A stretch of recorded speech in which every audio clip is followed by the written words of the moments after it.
The year is 2022, and three plucky professional GMs come together to support a foundation known as Jasper's Game Day. This foundation supports mental health awareness and suicide prevention.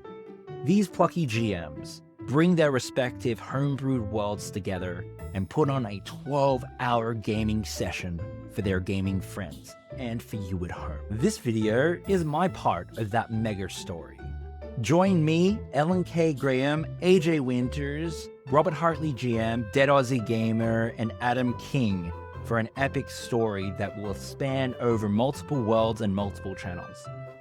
Let us begin.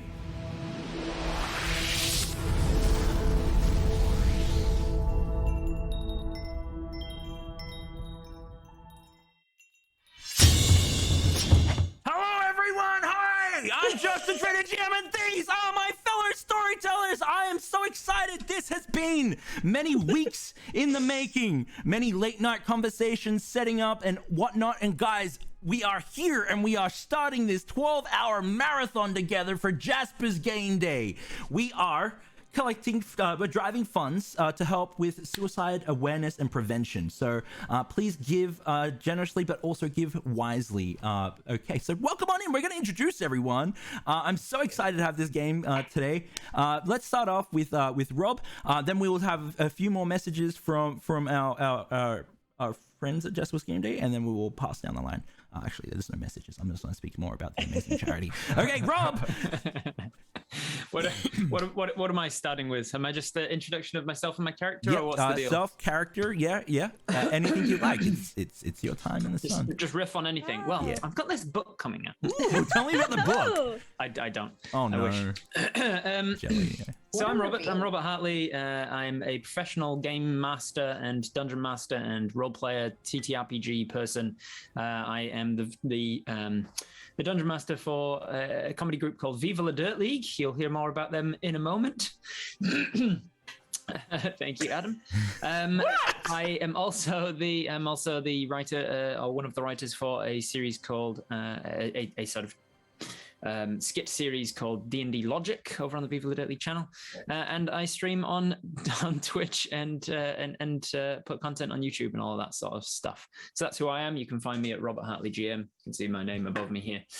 And today I will be playing Duncan, a high-level Horizon Walker from my home world of Rin, someone that has been mentioned in passing in another game that I run, an interactive game on my channel on Twitch called Twitch Tales, where the main character is also a Horizon Walker, and they've been sort of investigating that and researching what it means to be a Horizon Walker, and they heard about this other famous guy called Duncan. I'll be playing Duncan today. Hells yeah, I'm so excited. All right. We're gonna move down the line because I wanna play some Dungeons and Dragons. AJ, hello. Hi, thanks for having me. Hi, I'm AJ Winters. I'm a DM and world builder from Winter's Tales. Today I am playing Mary May, a very sweet-looking high elf rogue, but she may not be that sweet. I love it. Great intro, by the way. All right, let's move on down the line. Hello, Ellie. Sorry, I muted myself because I realize I keep laughing through people's intros because they're just so fun. You're amazing. I am a actor and performer. You can find me on Twitter at LNKGraham1, where I do hot nerd stuff, whatever that may be. I make the rules there, baby. Where I don't make the rules is for the podcast that I am a creator and performer for, Roll to Cast, that's ROLE. This year we were nominated for Best Fiction Podcast, the Australian Podcast Awards, so it's very cool. It's a variety TTRPG podcast. Each season is a different game, so there's something for everyone, from cyberpunk to vampire to Cthulhu, you name it, we've got it, and if we don't, we'll get it. So make sure that you hit us up on all the socials, wherever you listen to podcasts. You can also find me streaming on Sirenscape, doing some cyberpunk fun. It's my Fridays, but America's Thursdays, so I don't know, you look up your time zone. And And today I am playing Dottie Graves, who is a member of the Order, but she's also a mom, you know, so full-time working job. She's very fun, but sometimes has her moods and needs to get serious, as all mothers do. That's me. I love it so much. I love it so much. Okay. Passing it down to Dag. Hello, g'day guys. My name's Michael. I'm the Dead Aussie Gamer. This is not my place, but this is still my face. Sure. I'm a D&D streamer. I do well, not just D&D actually. I'm a tabletop role player. I'm all over the internet. I've starred on like the D&D live Twitch. I've starred everywhere because I'm like that wart you haven't checked, you know. So yeah, that's me. It's much easier to Google me than find me. But if you want to hang out, I have my Twitch channel, twitch.tv/DeadAussieGamer. Today I am playing a character native to my world of Alestria. Actually, I'm playing a villain from my world. Salak Frayne, the thrice damned Lich. Salak Frayne is quite the character. He's very, very much done with all the crap that people have to put him through and just wants to be left alone. But he refuses nonetheless to involve himself with other creatures of flesh and blood. And yet here we are yet again about to embark on another adventure, which I'm sure won't be dangerous or life-threatening. I mean, I gave up life once. What's another time? I mean... And yeah, that's what I'll be doing. So good. I love Amazing. it. I love the voice so much. And if you don't know who I am, this is my face and this is my place. I'm Dreaded GM. I'm known for my dreadlocks and being a game master. If you want to see what I do here, hit the follow button because I run Dungeons & Dragons whenever I can because I'm obsessed. And I love playing it with amazing people like these guys here. I bite at the chance every chance I get. So guys, thank you so much for sitting at my table today and being players in this wonderful game we're about to embark on. Is he going to have forgotten Adam? I think Oh, he's I going to have did, forgotten Adam, isn't he? I'm so sorry. Okay, look, Adam, quick. I was like, am I getting Adam, introduced after Real talk. Am I? It just means that I'm like I love Nervous? you. Not that. You're so special, Adam. You're Yeah, so like, you're you on know, such I'll a give different myself level. this a hug from you. I only Yeah, it's drop. like when you watch a movie and it's like the credit reel and it just shows everyone. Yeah, and then it's you're- like, That's what I. You're the reason Okay, everyone we go sticks around. Dag, Guys, can we then we give go it... Dread. Can we light up the chat or send all the hearts in the chat, please? I did have something I wanted to say here We can for do Adam Viva here. the Dirt League love Viva hearts. la- I yeah, can see those. every single emote yeah. that you have for Adam, because seriously, we were in dire straits until Adam came in and saved our butts. Literally, that chair would be empty, and last minute, Adam came in like an absolute champion. That's topical, and relevant, because yeah, we would have had no one here in this seat, and Mod Adam Brew saved says us. Mod Brew says that Adam is the Marvel end credits Yeah. scene. Yeah, you I are ju- I that just Marvel saw that end as credit well. scene. Hells yeah. Adam, My running theory is Dredd just has a crush on you. You I know, when you do, just though. avoid the Seriously. person that you're really in love with. like Yeah. the Watcher is like one of my favorite characters from VLDL. I'm obsessed with the Watcher. But I'm going to say this just quickly, Adam. Thank you so much. Please let us know exactly who you are and who you're playing today. My name is Adam King. I am from Viva the Dirt League. If you hadn't figured out by all the freaking Viva the Dirt League logos around me and on my person, I'm an actor, writer, director. If you don't know what Viva the Dirt League is, we make comedy skits on YouTube. They're quite fun. You should go check them out if you haven't seen. Otherwise, I also stream on Twitch. I think above me is my Twitch handle, The Watcher. You can go find me on Twitch as well. I play video games there when I'm not incredibly busy making skits for YouTube. And I am warrior, not a warrior. I am warrior. And because I was so late to the piece, I didn't have enough time to figure out what the hell I was going to do for a character. So Dredd lovingly made a character for me, and I was like, please, for the love of God, can I have amnesia? So my character has amnesia. So I'm going to be learning about the world with you, the chat, as we go along. Isn't that wonderful? I absolutely love the concept so much, especially since your name is like War. It's just it's come together like amazingly, and also Yeah, I said to Dredd, I was like, can there be like something on my person that has a word on it, like a tag on the back of my shirt or something, and that's what I have as my name. Yeah, apparently my name is Calvin Klein. Yeah. Calvin. My name's Calvin. My name is Do Not Dry Clean. I was gonna say you could be like Paddington, where you're Brian. It's like, please look after this guy. Oh my gosh, my heart. Either that or it's just a sports jersey. Amazing. Yeah. Your name is Oh yeah, I'm wearing a Warriors Sports jersey. sports jersey. It's just covered in like sponsorship, And it like, just you know, says like Warriors. Just Yeah. football padding and warrior yeah. across Yeah. the top. amazing. Amazing. I'm so excited, and the reason why champion was the right word to use when talking about Adam is because he's playing a champion, and like one of my favorite types of builds, which is a crit fishing build. So I think Adam's gonna have a lot of fun today. I've never played a melee class in D&D before, so I'm looking forward to it. Whoa! Oh, you're gonna have a time. You're I'm gonna looking have a forward time. to. I'm looking forward to playing as a player with you at the Yeah. table. Oh my gosh, is this the first time for you guys? Oh no. Yeah. Avatar. You played before. Avatar. Yeah. I've never played. That's okay. a That doesn't TTRPG count apparently to before. Rob. What? No, forget was about that? it. I hate you. What? What are we talking about? Oh. All right. I meant everyone, with Dread so as a D&D? DM, obviously. D&D? Is that what? Yeah, we're about to play D&D, guys. I just one more time. I want to thank you all for being here. I want to thank you for the hype train that we just had as well. Thank you so much. And also, if you want to donate to the cause, it is, I think, !donate should be the command. If not, we will get the donation link in the chat there for you as well. We are collecting funds for suicide prevention and awareness. Very important cause, especially around here. I'm wearing my very first commemorative piece of merch from our Verse charity stream that we did, which was, again, a mental health charity. It's really important that we look after our brains because this is where all the good stuff comes from. This is where our stories and our creativity is birthed into the world. So please look after that mind of yours and enjoy what we do here as well, because we love you and we love having you here. Okay, cool. Let's get this game started. There's nothing else to say apart from let us begin. Let me get some mood music and then we'll get started here. Ooh, what? Some light jazz? Ooh, There's some light jazz in here? I kind of want to, actually.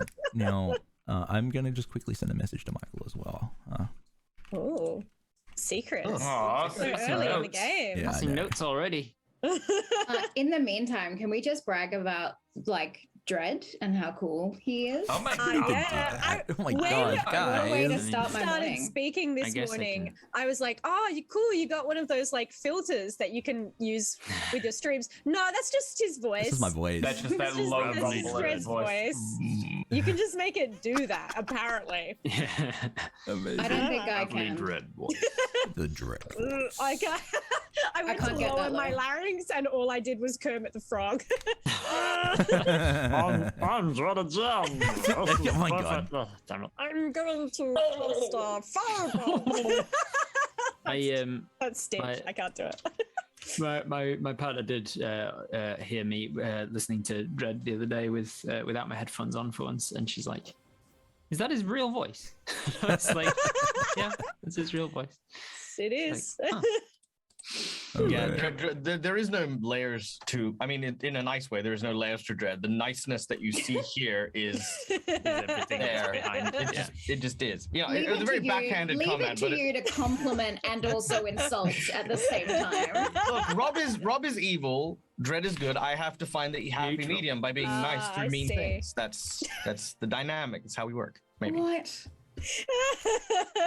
Brilliant. I'm Brilliant. so keen. Remember how we were saying look after your mental health? Or Definitely do. Shit on Have other we- people's have mental I- health. have- Yeah. Shit on other people. Yeah, that's That's it. the way that I. Have we given Oh, you see, enough time, See, Dread? I've been bring Almost- everyone almost. else down. See, I've been doing it wrong. I've been making sure that people's mentalness is healthy. Like people are just mental around me. Like that's just damn. Wow. Whole time, years, Great. Wow. years of my life. What's happening? Are we playing D&D or what? We are playing D&D. Half an hour into it. I'm not. Let's go. That's I'm okay. This just is how deciding. we're really sneaking the 12-hour marathon in. It's like we're just gonna Just An riffing hour and chatting banter. and shoot the shit. Yeah. Okay. I'm gonna have to do it without the music. That's fine. Okay. Here we go. Let us begin. On a beautiful day in Urkanash, where the radiant sun bakes the busy streets of Grethen in the realm of Loxodus, the sound of laughter and merriment sets the scene of safety and hospitality. But it hasn't always been this way. After the demonic invasion, the world knew peace for a while. But it wasn't long before chaos began changing the fabric of reality, warping it and causing it to flux, causing chaos events like the city of Zenith, and all its people suddenly being transmutated into gold. A monolithic cube of adamantine suddenly appearing in the wilderness and crushing all nature beneath it. World-changing chaos events continued to devastate the world of Oaken'Ash for a long time. It was discovered by the headmasters of Hammersong that it was magic that was causing this. The Order was formed, and a worldwide organization whose goal was to moderate magic in all forms across the lands. Over the past 32 years, they have established stability, and the chaos events are few and far between. It has been several years since a major chaos event has occurred. A fine day indeed, in Grethen. A mother and father play with their children while cattle merchants haggle over prices. Mantis knights patrol the streets on their giant praying mantis steeds, their carapace armor cast in dark browns and greens. All seems well, until suddenly the sound of ripping can be heard. A portal rips into existence high above Urkanash. Streaking across the skies, a red meteor screams amongst the boundless blue, a trail of mist following it, red mist following it.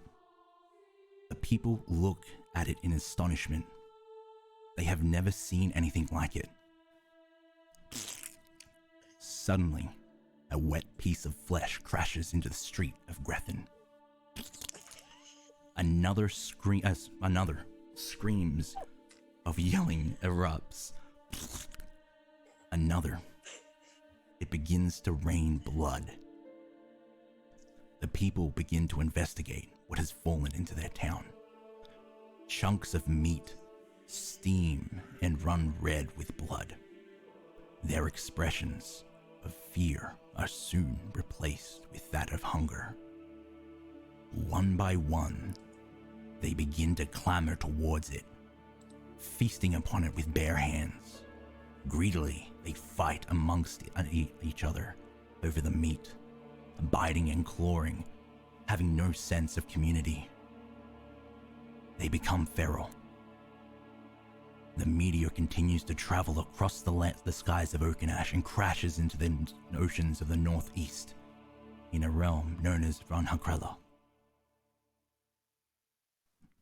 Alright. We're going to throw it to Dag and Rob to introduce their characters outside of Urkanash. Let's start with Dag. Deep, deep, deep below the surface of a different world is what appears to be this rather impressive monolithic structure buried below the ground. A ziggurat filled to the brim with monsters, death, traps, and the folly of many adventurers who had wandered too deep into its burrows. Beholders, multi-eyed monsters, things that squirm and writhe between the cracks, exist within this dark place. And at its deepest point, a large library where you see, standing, reading, a large tome floating in the air in the palm of a skeletal hand. This tall and impressive skeletal figure, the lich known as Salak Frayne, the Thrice Damned. As he stands poring through the books and moving between the dusty tomes. All of a sudden, brushing past his leg is a tiny goblin. Oh, pardon me, sir. Just need a sweep up here. Must you do that right now? Oh, yes, no, we have to get all the cleaning done. Would you mind lifting up that set of drawers? A surge of blue magic suddenly washes over the skeletal lich. With a deep and heavy sigh, he raises a hand and causes the shelf to move with a gesture as he says, Oh, thank you very much. as he starts to sweep behind it. I forgot my cleaning supplies. Would you mind holding this? But he quickly takes hold of this broom as the tiny goblin rushes off. At the sound of a second goblin, more like a motherly figure, almost like perhaps a manager of some kind, calls out, "Are you done sweeping yet?" The lich looks left and right, uncertain of how to respond. All of a sudden, behind the bookshelf, this tear appears, ripping, almost like a fabric being torn apart. The spiraling cosmos of the arcane energies flowing directly into this tear, almost drawing and pulling the atmosphere with it. Oh, could you see what that is? If the master finds out, he's going to be really annoyed. The lich looks for the goblin who had just left.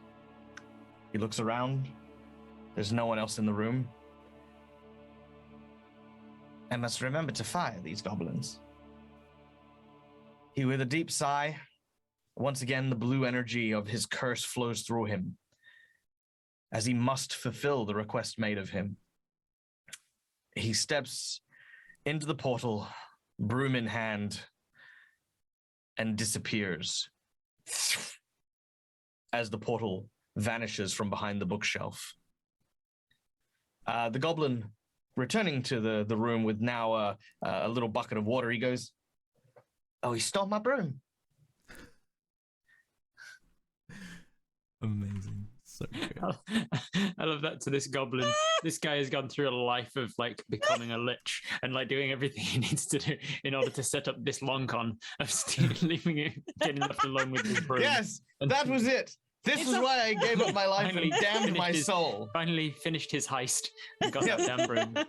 Also, it's a very nice broom. Is your primary weapon this campaign going to be a broom?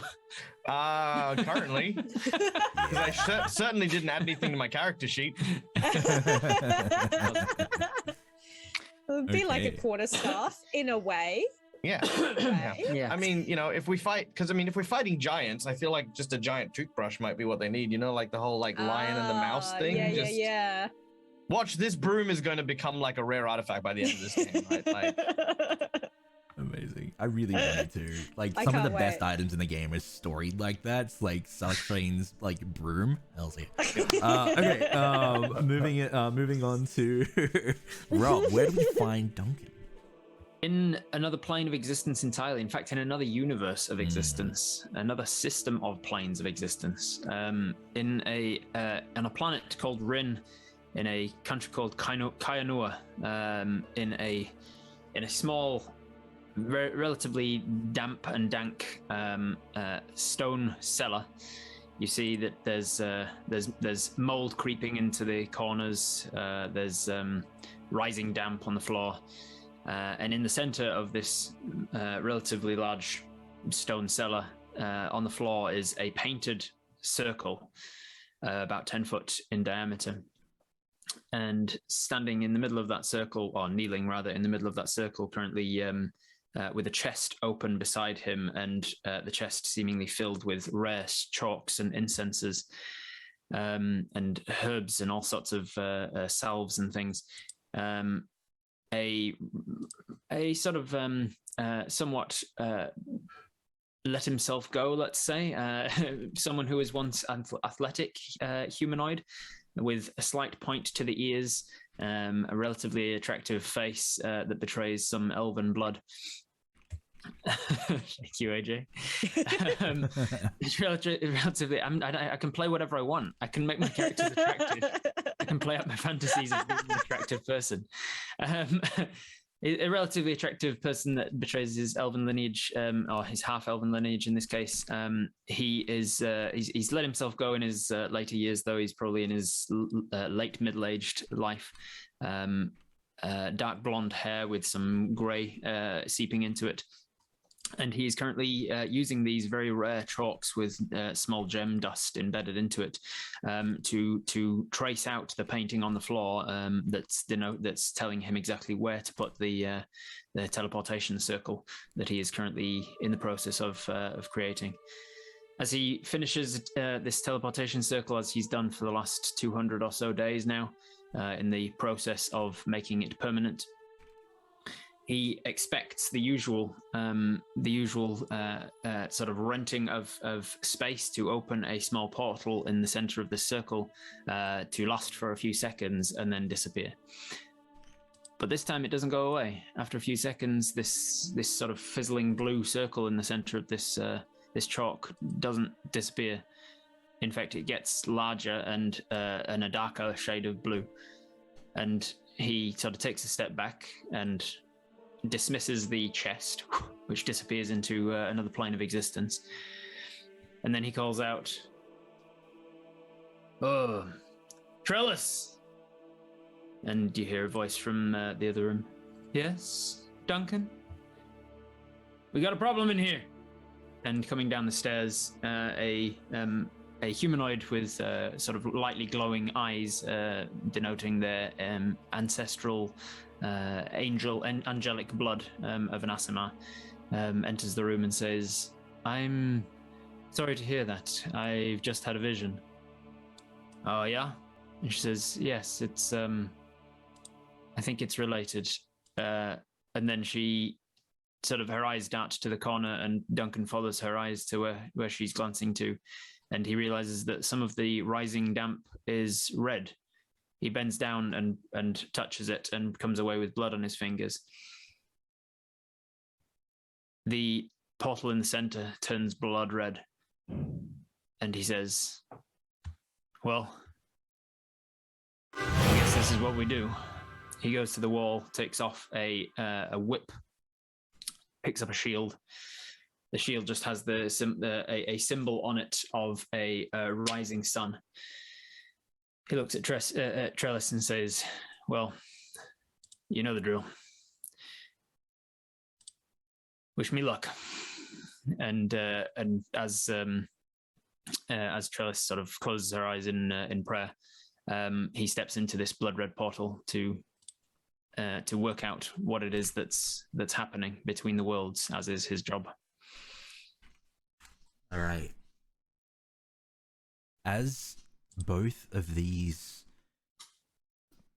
characters step through their various portals, suddenly they stand in bloody streets. People have been torn apart. Buildings are drenched in blood.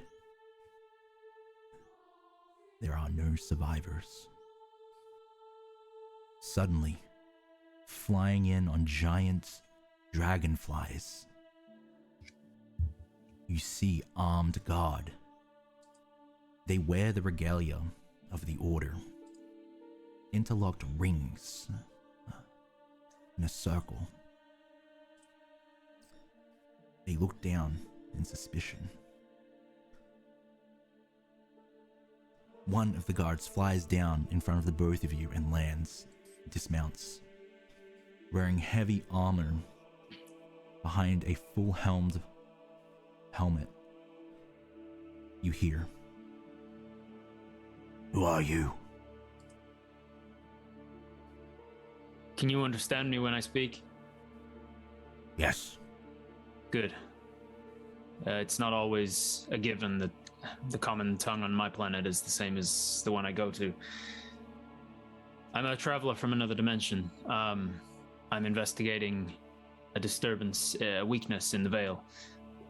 Where am I?" "You are in Oaken'Ash." I'm just going to, if it's okay, I'm going to roll to see if Duncan would have heard of this particular this plane, this universe. Or Arcana. Dirty 20. Dirty 20. Okay, cool. I think like it's rung a bell. I don't know too much about it, but I've heard of its existence. Maybe. Yeah, so it's usually it's hidden in like a lot of texts or other sort of research that you might have. Yeah. It's something that you might have like read a few times. It's very much like the Gandalf scene where Gandalf had to go through all the Right, tomes and find things. yeah. It's very much like that. You can see the helmed individual is studying your expression, then flicks towards Selak Fane. And then so as Selak emerges from the portal, broom in hand, he looks around and he looks up, and for the first time in probably a couple of decades, he sees the sky of Oaken'Ash. He looks at the helm. He looks at the figure standing next to him. He looks out at the vast countryside, and he goes, and if I may, just here, Yeah. as your vision searches the horizon, you see several monolithic great trees that stand higher than any mountain. They are points of power in Urkanash, and they're very different when you look upon them. Each tree different. Each tree gives a sort of different sort of feel about them as well.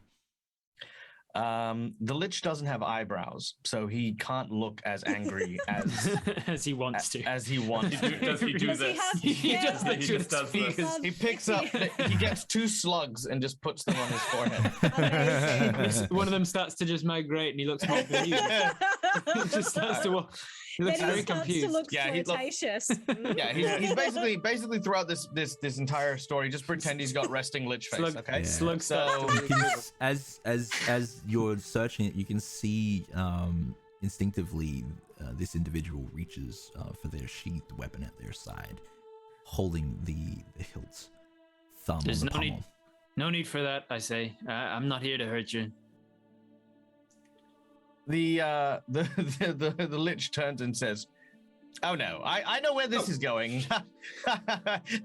I turn around and try to walk back through the portal that I'd just come out of, and literally, as he reaches for it, it And that's turns to Michael. like it just vaporizes, and he's just like, "Nope, nope, nope, nope, nope."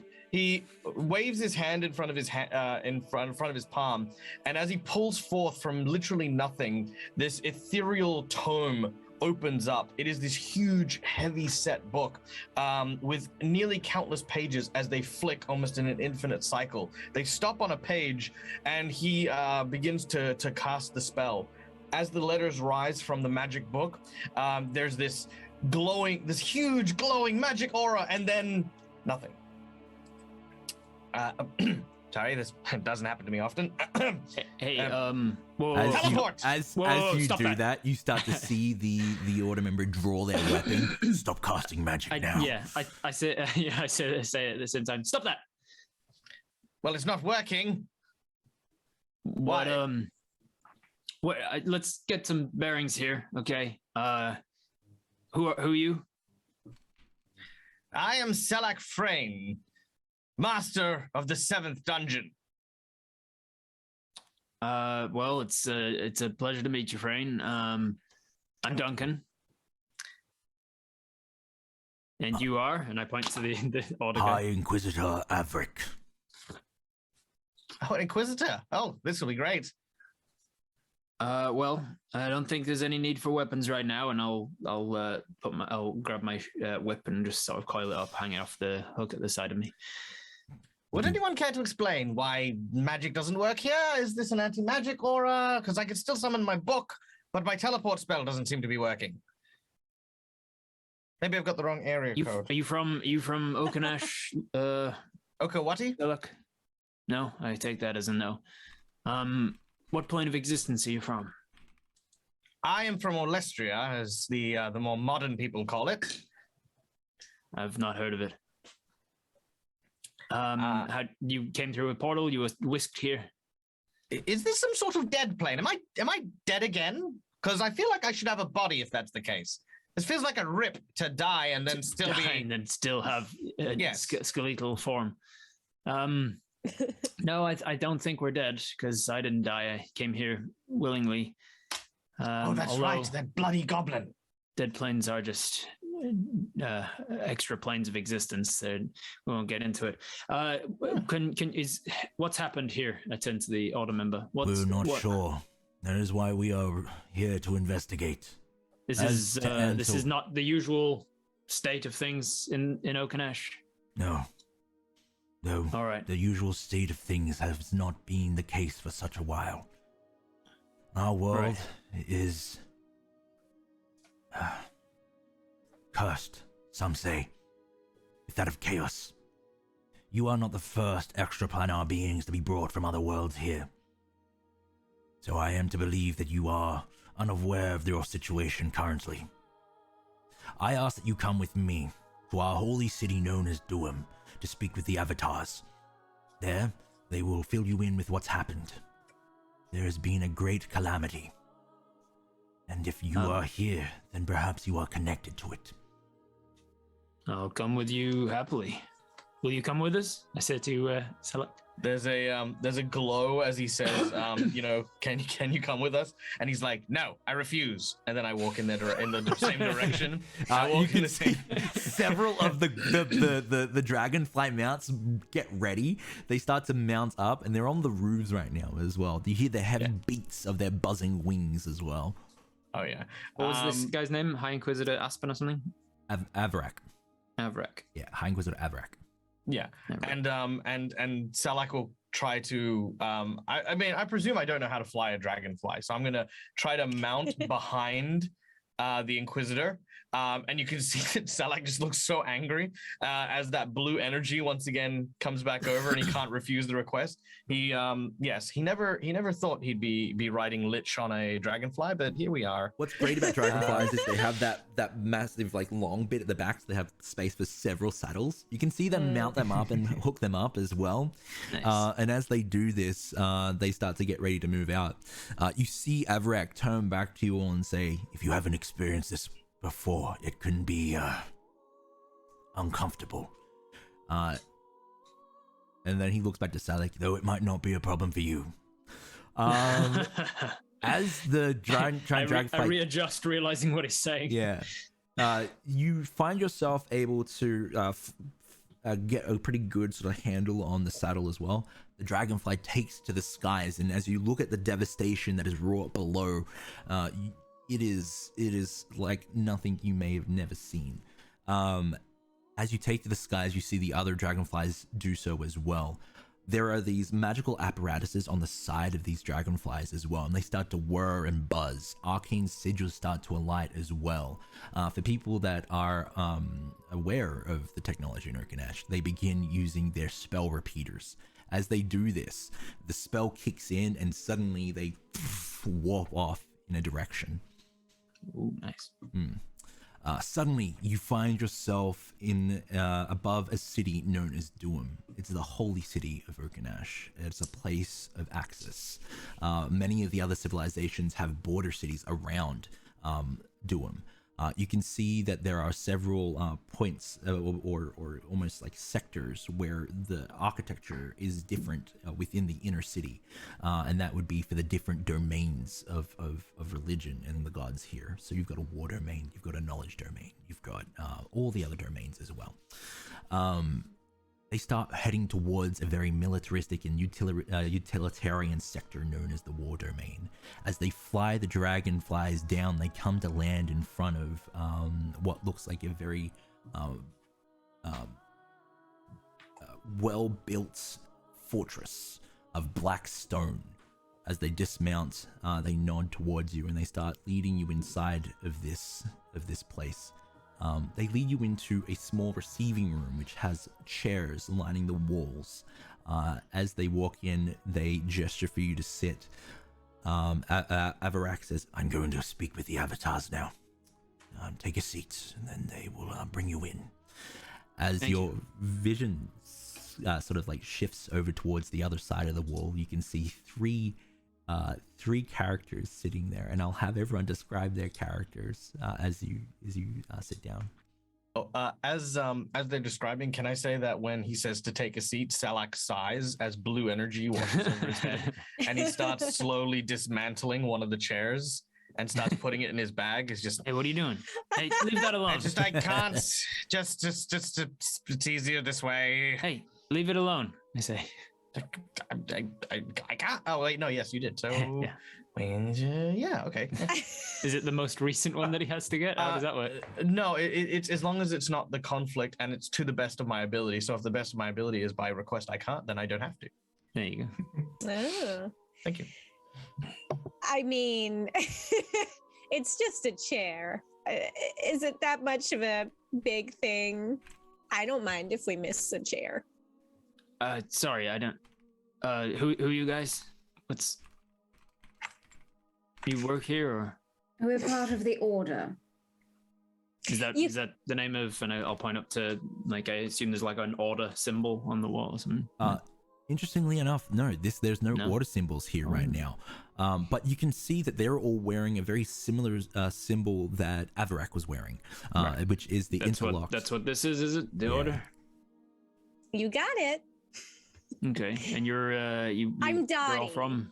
Hey, Nice to meet you. She'll hold out a hand. A pleasure. Oh, you do handshaking here. Yeah. I mean, unless you don't want to do handshakes, No, I always tell my that's fine with kids, me. you know, touching, it's up to the person. Some people don't like handshakes. I'm a bit of a hugger, but I have to rein it in. You know what I mean? I know what you mean, Dottie. My name's Duncan. I'm from a different universe. It's a pleasure. Hello, Duncan. My title for the moment is Warrior. And he stands up and like he's a whole kid, like one of the tallest elves you've ever seen. That's a fitting name. And What do they feed the elves here? He reaches out a hand that is like, imagine the most gnarled farmer's hand you've ever seen. And he It's just full of goes out to calluses, clap, broken fingers. fully calloused, and he goes out to hold yours. Hey, it's a pleasure. I'm not strong, but compared to you, I'll be a tiny little weakling, I guess. You guys all native to wherever we are? I believe so. Yeah. I moved to the suburbs, a few years ago. No, for I the meant like kids. more on a wider scale. Like Yeah. We're from this thing, this plane of planet, existence. plane, yeah. Am I from here, Dottie? We don't I really st- know, sweetheart, but that's okay. It's a journey. Warrior means Travel. I think. Yes. I don't know. We're still figuring it out. All right. I'm guessing I am based on the fact that I'm wearing the same symbol as you.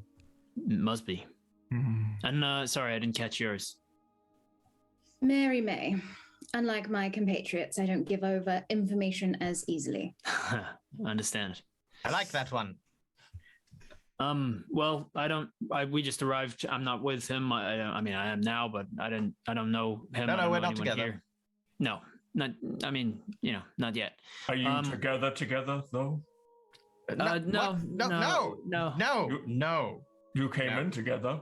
We did. Yeah, we arrived and at the same time. It was a very uncomfortable ride, and I'm very glad that that most of this is just bones and no longer the appendages that would otherwise be jostled by such a journey. Those creatures, they fly around on. They look a lot like an insect we got back home, but they're only like this big, called dragonflies. Oh, right. Yeah. Yeah, It must have been a big trip for you guys. Oh yeah. Yeah. How are you holding up? I'm fine. I mean, it's usual for me. I jump between planes quite a lot. It's something I've had from being young. Interesting. Yeah, Now, it's kind you of my guys job. keep speaking of planes, like the esoteric planes, the dream plane, the nightmare plane. Yep. And this is a plane. It doesn't seem to have a gimmick. I don't see fire or. I mean, from what I can feel, this feels like the few times that I've been beyond the planes and to a different.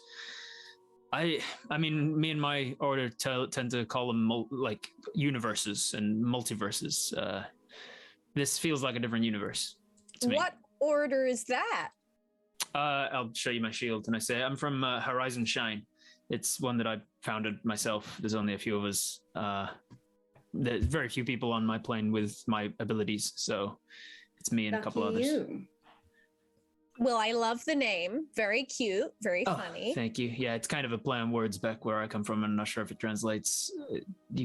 No, it reads. It reads. Yeah, cool. What exactly are you doing here? It's kind of my job back home to protect the weirdness between planes and things that happen that's a bit odd to investigate and protect and defend against threats from other planes of existence, keep the order, funnily enough. So I followed a portal that opened. There was blood coming through it, and that's not normal, so I came here. Sure I understand. isn't. I always follow portals with blood coming out of them. It's a hard job. Someone's got to do it. When the heroes are the ones that run towards the things that everybody else run away from, right? That's what I'm told. That or the adrenaline junkies. And I've been both in my time. Well. So can you tell us anything about what's been going on? This whole place seems a little deserted. I imagine from how it's built up, there's usually a little more life here. You'd be right. Things haven't gone quite as planned. It's been a bit of devastation lately, and we appreciate your help. I'm happy to. Yeah, magic has really taken a whole. Well, have you ever put like paint in a tumble dryer? I don't know what a tumble dryer is, but it's something that my mother mocked up. She's great with artificing, but basically it swings your clothes clean. Magic's been a lot like that, just leaving a big old nasty smear across our world. So if you're here to keep all the wiggly magic in check, Duncan, well then you're in good company. It's the plan. Great. I just out of interest rolled a perception check for myself and got a 25. So I was just going to basically check out each of you and see what you're carrying, it's just getting a feel for like whether you're magic users, whether you're arcane, martial, all of that. Now, just before we do this as well, the three of you, Mary May, Dottie, and Warrior, you guys have what's known as a vortex medallion. You can see that on the overlay right now in the bottom right hand corner. If you guys don't see it, I can send you an image soon, but essentially it's a medallion made out of interlocking circles. What the vortex medallion does is it actually dampens the effects of chaos that is brought into the world when casting magic. They're very handy to have on you, and you can put them anywhere you like. As long as they're on your person, they'll dampen the effects of chaos in the world.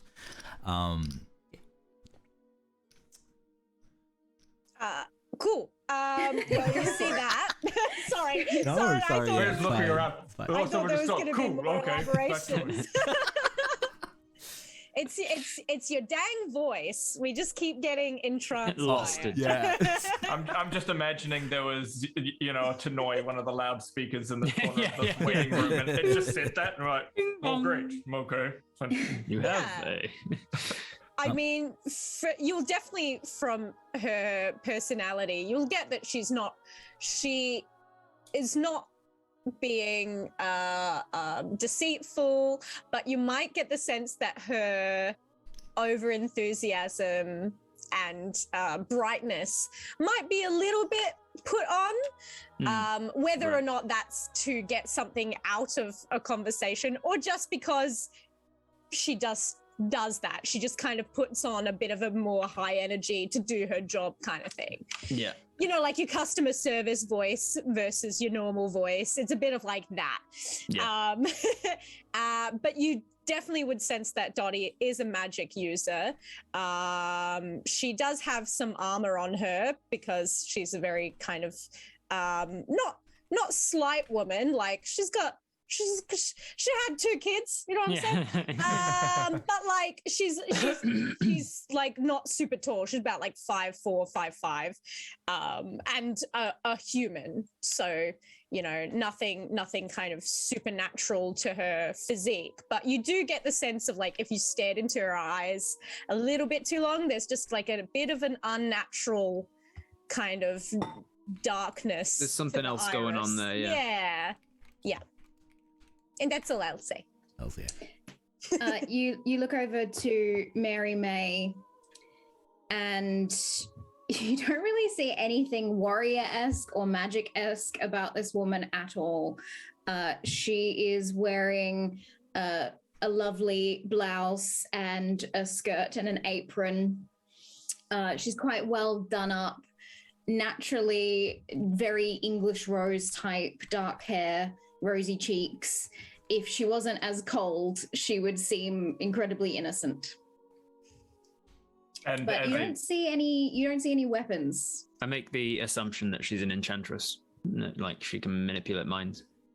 As you look over to Warrior, everything about him screams martial. He's wearing enormous plate armor, has a great sword sitting across his lap. There is no mistake. Yeah. You could have got that with a one. Okay, yeah. That guy's a wizard, clearly.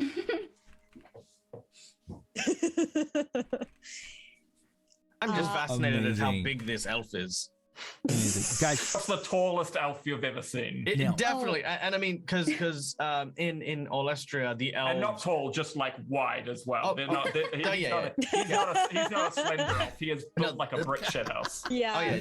Do you remember the Sovereign from like Guardians of the Galaxy? Like, yeah, that's the elves from Olestria. So looking at you is like, in comparison as well. Mary May is also full elven, but like a petite 5'2" woman, like incredibly small and like very pointed ears. Well, I would say average. I would say average height, but that's that's going off human. It's very tall for an elf for me. Elves are usually 4 foot something, but I'm the cauliflower ears that rugby players get from being in too many scrums. Warrior's basically lost his pointed elven ears, and he just. I was going to say, is it cauliflower point? No, I think it's turnip ears at that point, right? It's a cauliflower point. Parsnip. Now, guys, we're up to $320 raised so far, and we've got some rewards for you guys. That's $320 towards mental health and suicide prevention, and also awareness. So thank you so much for those donations so far. Now we've got inspirations and natural 20 tokens on the table for you guys to take up. So we have a natural 20 token for Dag. So I don't have a fancy thing to put on the overlay here, but I'm just gonna get you to remember it. We also got an inspo for Adam. So Adam, you've got inspiration as well. Let's take that on a sheet. I'm probably gonna send you the rest of them in Zoom because we're still waiting for the rest of the people to say, hey, this is for that person. Angelic Rose said that my donation was a nat 20 to Adam. So okay, so another natural 20 to Adam. So that's amazing. Inspo and nat 20 token. Yeah. You're gonna absolutely kill it. Oh my gosh, I'm so excited. Also, Dread, I'm gonna just quickly send you a nat 20 token. Oh, don't give one to the DM. No, I think he's actually just giving me the asset. I mean an actual thing so we can mark it. Okay, I thought you were donating money so the DM would have a nat 20. This is so nice. On one of my other streams, some people pay for -2s to our rolls. Amazing. Come on, guys. Look at this awesome natural 20 token. So we've got one for delicious. We've got one for Warrior, and we've also got another natural 20 token for Salak. There's more people in the stream, guys. Jeez. Just them two. Over again, Salak and Warrior. We're the most important ones. DM Dave. So yeah, we've also got a $100 donation as well to bring us to 420. That is a magic box from memory. Yes, magic loot chest. Okay, cool. So I will generate that one for you guys as we play. Okay. All right, guys. Is there anything else you want to do in this scene? Just take a seat and just sort of wait patiently. Mary May wants to cast her eyes over the new people as well. What are they? Yeah, you'll see. Make a perception check. I want to see if you can see what I'm wearing, because I don't fully show it off. I see. There is no visible panty line. yeah, exactly, right. I use some of those invisible strapless bras. Now, for the magic chest, can I get everyone to roll D20 for me, or you guys can choose to have a group D20. Magic item? I accidentally rolled twice. Okay. It was a 12 first. Okay, I take got a the 12 So too. roll a d20. D20, but you guys can also take a group magic item. I'm going to sit out on the Aw, magic that's so item. nice of you. I'm going to sit Oh. mostly because I've got magic. Wow, Hells that's yeah. a natty one. Natty one. How'd you go, Adam? 6 or something. 6? Yeah, 6. Okay, cool. So it's gonna re-roll out of Duncan and Mary May. And you got 9. a 9. Mary May. Sorry, what are we re-rolling? Just Another D20. you and I both got a 12. I think we're rolling off for this magic. Yeah, magic item. item. Yep. Unfortunately, you're not in person, so Roll you a can't d20. Roll a actually D20. fight. Oh, my second one was 31. Does that? How did you what, go where get did a you 31? 31 on a d20? What was the natural state? What was the Wait, natural? wait, wait. Perception It was just or- the other thing I Because rolled. Yeah. I think Perception. here's what I think. I think AJ is still trying to roll the perception Rob asked. That's all right. I Oh, rolled right, a 1. okay. I rolled a 1. Okay, so I see.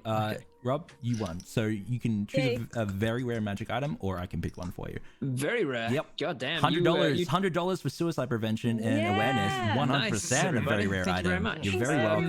Thank you, Yes, DM Dave. you choose. Oh, thank you, DM Dave. Yeah. You choose one for me, and the other can give me. I want help to me give out, you I an guess. animated shield. Oh, cool. That's Do you I've like got that? I've got a shield. Yeah. But could I I'm pretty animate? Could somebody like enchant this quickly to make it an animated shield? Yeah, let's do that. Because that, yeah. Let's do just that. say suddenly the shield starts to shudder and shake, and then it begins to sort of like move and Counterspell. shudder. I'm gonna minus. Counterspell, you can. And now $100, you don't get your animation. Yeah, No, I there's didn't your do that. There's your $100 item A gone. chaos Because I event has just counterspelled it. kicked off, a very small one. As this happens, the shield starts to pull away from you and float in front of you. Oh, this is weird. Oh, she rips off of my arm. Whoa, what's okay. I mean, my shield is a magic item, so maybe that's the chaos thing happening. Is this normal? Dottie, is this the chaos event you've been telling me about? Yes. It looks pretty chaotic. Anybody I know assume what so. to? I'm gonna reach up for my shield, like as it's floating there. Yeah, as you're doing that, Unfortunately, definitely chaotic. you feel this very strange sensation, Duncan, that your mind is almost tethered to the shield. As you reach out Whoa. towards it, it sort of like moves instinctively towards you. Curiosity makes you just move the shield off in this direction, and it does so. And you realize that you're able to move the shield with your mind. Huh. Oh, that's cool. I spin it around, It does so. drop it Whoa, down. whoa, whoa. Okay, that's all fun Okay, and this games is- until someone loses an eye, but be careful. Okay, Yeah. personal space. Yeah. Yeah, sorry, Daddy. Okay, that's okay, Bring it back that's towards me okay. and just like hover it in front of my arm where I would have been holding it before. Yeah. Yeah. Oh, this frees up another hand. That's useful. Amazing. Now, as you guys are in this scene, the door suddenly opens and Avarak is there. You can see that he's still wearing his full visor. He's not showing his face at all.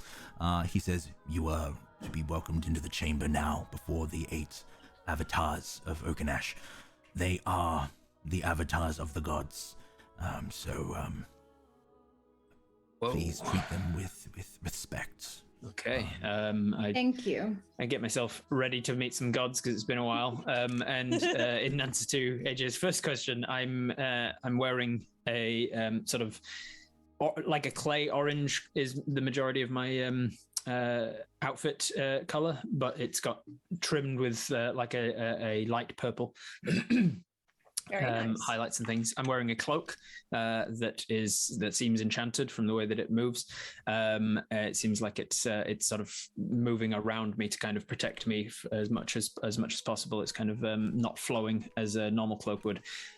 You can kind of glimpse. I think you said you got a 31 perception or something. You can glimpse that under like here where you can see my t-shirt. In that sort of thing, you can see that there's chainmail. So I am wearing chainmail underneath, but it's not sounding like chainmail as I move. So you realize that it must be also enchanted. And then just regular boots and like working boots and stuff. Very nice. And a very clearly enchanted whip by my hip as well. Hells yeah. Mary May takes note of that, not changing facial expression at all. and now a floating shield. And Mary May did not even react. She was just sitting there with the teacup in hand, just not. You see Averick sort of standing with the door open for you guys to be entered into the chambers. But before we enter, I just want to make a quick mention. Guys, we actually have several prizes to give away for this stream. I forgot to mention this at the start, and I just wanted to let you know, everyone at home, if you donate $10 or more, you'll go into the draw to win a very special commemorative piece of Wooten Forge gaming accessories here. We've got one for each of us, the GMs today. We've got one for Rob, myself, and Dag. And they will be personalized for the event as well. What they are is they are a spell tracker where you can put D6s in there and you can actually manipulate them to track your spell casting. So we will be going over the list of donations at the end here. I think AJ is going to pop off and grab one to show you off in a second as we're playing. Now she's just going to take a dump. Oh, okay.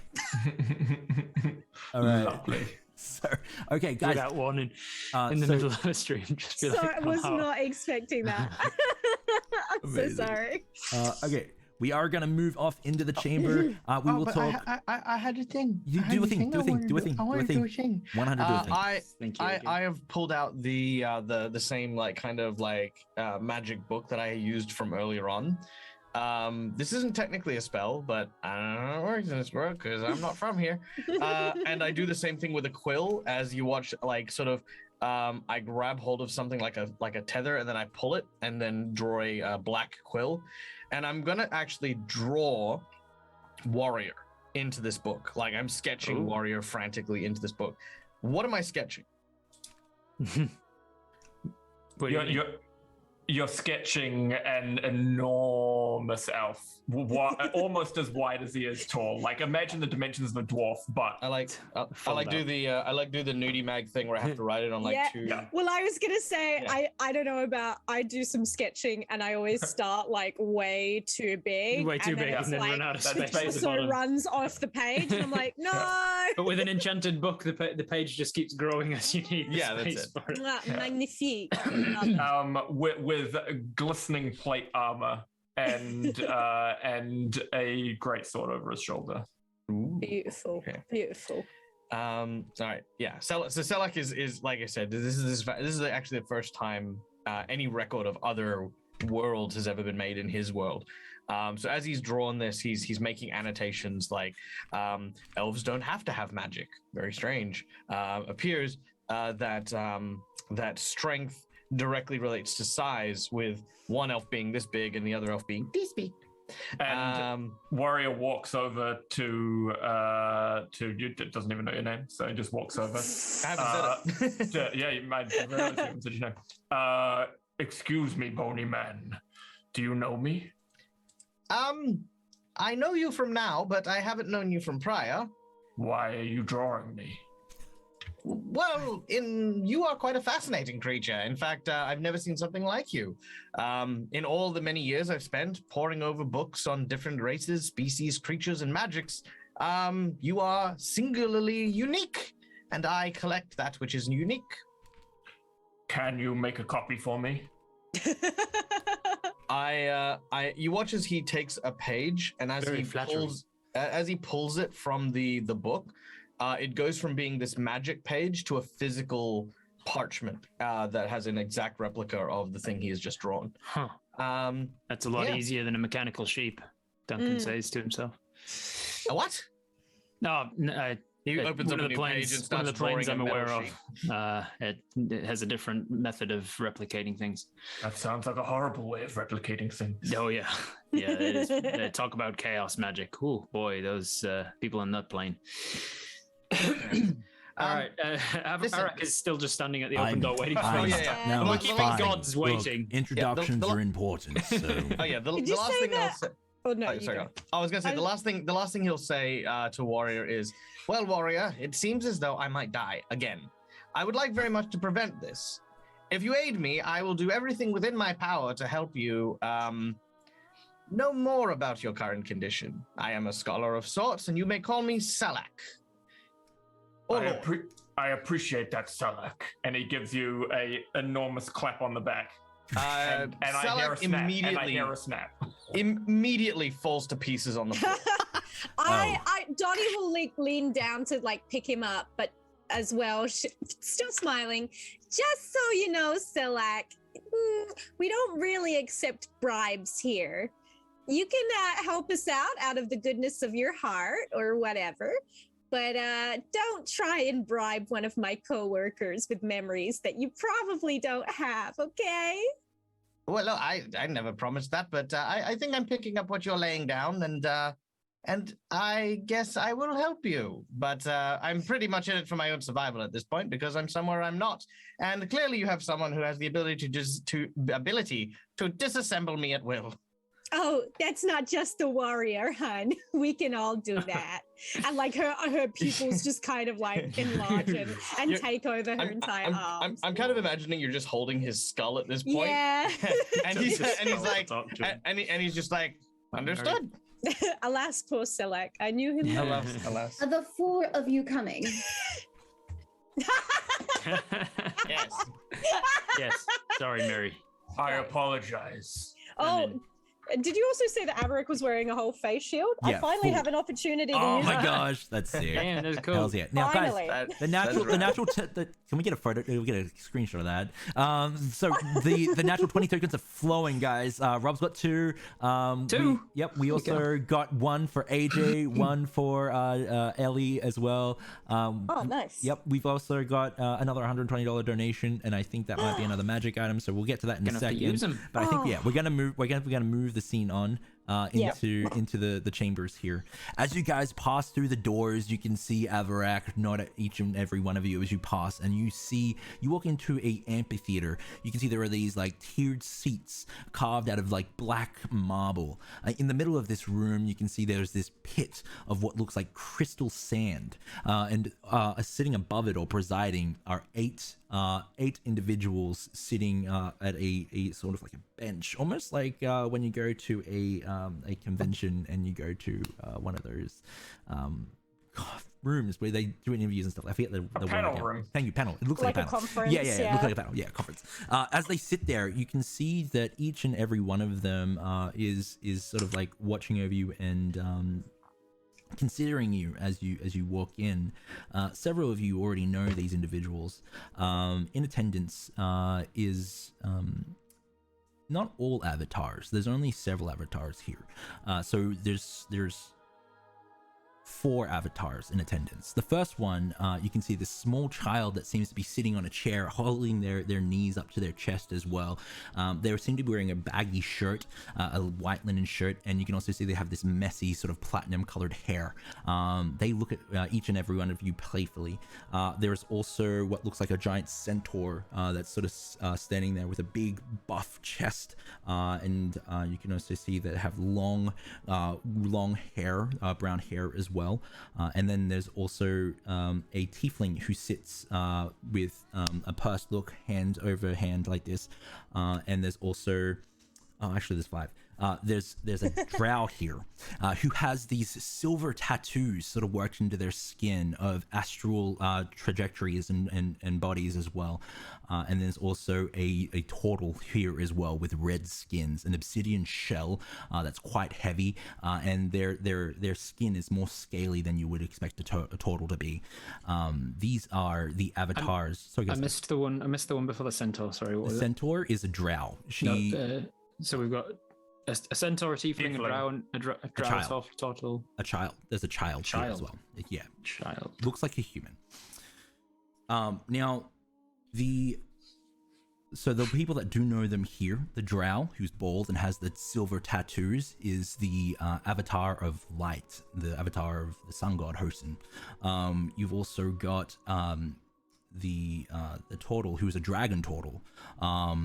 He is one of very few dragon turtles still in existence within the world as well. And he's the avatar of the war domain. You've also got the tiefling, who is the avatar of the knowledge domain. And you've also got the centaur, who's the avatar of the nature domain. Okay, cool. The first one to speak to you all is the dragon turtle. He leans forward and sort of like regards you all, mostly looking towards Duncan and Selec. He then looks back to the order members as well, and he will start off by saying, "As you probably already know, there has been a major chaos event A red comet or meteor has crashed into the oceans of Valhalla. In its trail, it left a red blood mist. Parts of it broke off, dropping flesh into our many realms. The sites that have been littered with this abomination have turned feral. We believe it is connected to the being known as Senso. Now, for the people here that are Oaken'Ash natives, there has been word of Senso traveling around and doing this sort of conquest campaign where he's trying to find warriors of great renown or stature and ending them. However, it's very much a Moriarty sort of situation. Senso seems to always be 2 moves ahead, and they haven't been able to catch him. It has set Kaludar, who's the dragon turtle, down a sort of like white whale sort of like arc. He's been trying to find Senso because the blade that Senso wields is a holy relic that belongs to the war domain, and so it's almost driven him to do some very dangerous things. He looks towards Duncan and Selleck and says, This being Senso is a born god, born of madness. He was birthed with the worship of the Kuator. This god has been leading a campaign of conquest, and we believe, that whatever this meteor is, he intends to claim its powers. If Senso does this, it could lead to devastating effect. May I ask which realms you come from? Which worlds you come from? We are not new to extraplanar travelers. Not too long ago, one like you, and he almost spits venom towards you, Selleck, brought a creature of unfathomable danger to Phaetun and tried to destroy the stars. A lich known as a Sirirek. Well, to answer your question, I am Salak, and I have come from the realms of Alestria. And as far as I'm aware, knowledge of other realms doesn't exist there. And from the sounds of your lich, it sounds as though someone was a bit ambitious. Honestly, I'm here against my will, and if I could get back home, it would be absolutely lovely. Roll a persuasion check for me. Is anyone else want to interact with the scene as well? So you just want, that was the end of the sentence, was I just want to go back home. Yep. Does Warrior recognize sorry, what was the turtle's name? Kaludar. Does he recognize him at all? I would like to think that the two of them have trained together. He might have taken special interest in Warrior and has kind of been like a mentor or guardian to sort of like help him get back to where he currently is. Yeah. Because the turtle was the war domain. That's what I'm thinking. It's war domain, so very likely would have met. He has that sort of like stewardship mentality over much of his domain, and runs martial practices, and sort of like looks after his troops best he can. But he doesn't take it easy on them. But he definitely loves his domain. Sorry, did you say that we could also roll perception or insight to you guys can interact suss with out Selak? You guys can definitely interact with the scene however you like. With player versus player rolls, generally I get the player for charisma, insight stuff like that to set the DC, and then they can describe what you would read. Selak, what was your persuasion, bro? 12. 12. Okay, cool. All right. So would I roll an insight or a perception, do you think? Insight. Cool. I just want to suss him out. I just want to, that's a 24. 24. Okay, cool. Salak looks tired. That's probably the best way to describe it. He looks as though he has understood now, after a long period of time, what immortality actually feels like. He has dealt with all the bullshit in his life, and he wants more or less, more than anything, to be left to his own devices. However, fate, people, questing, whatever happens to be, thrusts him into situations he is capable of dealing with, but finds tiresome. His desire to just go back home is a very genuine one, probably closely followed by his desire not to die while on a different plane to his phylactery, because he doesn't know what'll happen if that happens. Hano, the tiefling, the avatar of knowledge, looks over to Kaladar, who's currently glaring towards Selak, and Hano will say, I believe him. I believe that we are still yet to know more on Lichdom. And, if it's of any use to you, and I feel as though this might be my ticket to having heroes trusting one such as myself, my full nomenclature is Selak Framed the Thrice Damned. Long ago, heroes cursed me with 3 unbreakable curses. I can never tell a lie. I must always fulfill a request made of me to the best of my abilities, and I may not refuse any request made of me. In and amongst the requests that have been made over the years is the fact that I may no longer bring harm to the innocent, and I may also not wear the color purple. I'm sorry, aren't 2 of those 3 dams the same thing? If you can't refuse one and you must complete it? Well, no. Completing it to the best of my ability presumes that if the request is made of me, that I accept it. The first one ensures that I accept it. The person who dealt with me had in their possession also dealt with a genie lamp and was very very clever about the wording. Oh, you deal with a genie lamp once and you're always on edge ever since. I know.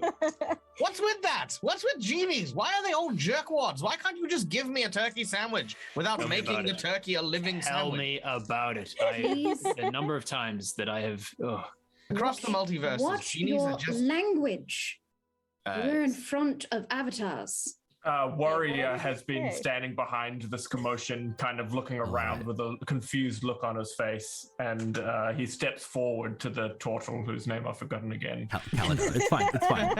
very appropriate. It's fine. Well, yeah, to be honest, appropriate for a guy with amnesia. I actually don't even know if he's introduced himself. Anyway, he steps forward and he steps in front of the group and says, "Why have you brought me here?" Well, warrior, we intend to ask you to travel to the sites of this blood meteor. We would send our own forces there. However, we are currently dealing with the feral who now ravage the lands in the wake of the blood meteor. You have feral here? We believe that the meteor brought it here with it. The only thing that resembles anything like the feral is the Scourge. Though the Scourge have been slumbering of late. Quiet. Their ravages. Still. Well, there's only one thing I remember about myself, and he brings his sword out. So you have my sword. Does anyone have a bow? And my whip. I'd say. Oh yeah, I love it. And my exasperated sigh. Well, you have me until 6, because then I got to do pickup. I love it. I love it so much. Yeah. So, listen, I think I may have possibly figured out how I ended up here. Long story short, he tells the story about the goblin, the broom, and the portal. By the way, he does still have I a did broom. wonder why you were holding a broom, to be honest. I am not allowed to put it down until I clean under the bookshelf. Don't ask. I want this lich in my house, huh? Yeah, it seems like it'd be useful. Salak unveils a story, and I'm going to cast Major Image because I am not still aware of how chaos works in this. So you're casting Major Image? I'm going to cast Major Image. What level is that? So sorry, Three. I know it, but yeah, 3. Okay, cool. So I'm gonna roll the chaos check. Usually the players would roll it, but I'm gonna roll it just to Nice. As your major image kicks off, however, and you start to tap into the magic, what's very interesting is the pit in the middle of this room starts to sort of shift and change to your magical will, causing the image to sort of like appear inside that crystal pit. Oh, that's cool. So, what happens in the middle of the pit? Almost like sand rising up, it creates this image of a world. Selek says, and I'm not going to do the voice the whole time because that's going to bug me. He says that in the world of Alestria, a god of destruction landed on the actual world itself, transforming itself into a hungering and endless devouring monstrosity. It took the old races of Alestria many years to tear apart the body, and when it did so, even the bits, the chunks, the flesh, the bones, all of those things would drive creatures mad, creating what was known as the feral. The feral then spread across the lands like a plague. Not only did they feed off other creatures, but the hunger that surrounded them would infect others. It actually took many mages and many people to eventually seal away all of the pieces of the flesh of the god of destruction in order to eventually quell the feral. But even then, many had to be put down permanently. Selak says that in his dungeon, deep below it, he is one of the guardians or the safekeepers of one of these pieces in his world. The fact that a portal appeared, the only thing that happened was I went through. But if what you describe has happened, it is what happened in my world and started an age of monsters, which is quite devastating. Yeah, that doesn't sound like a good thing. We got to find this Senso, you say? We got to stop him before he gets this power, because Age of Monsters doesn't sound like an age you're going to want to get plunged into. Yes. Senso wields a blade, a godly blade. What this blade does is it drinks in power, infusing it and giving the wielder godly powers. If Senso, this god blade wielded by a manifested god, drinks in this power you speak of, Selek, I fear what is to happen to our realms. So I ask you all, please travel to this site.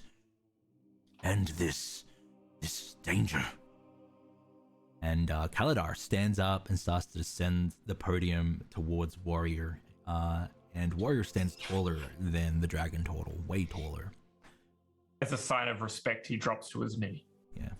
He's gonna have his hands just in front of him, and he's gonna say, "Bring the holy blade back to us, warrior."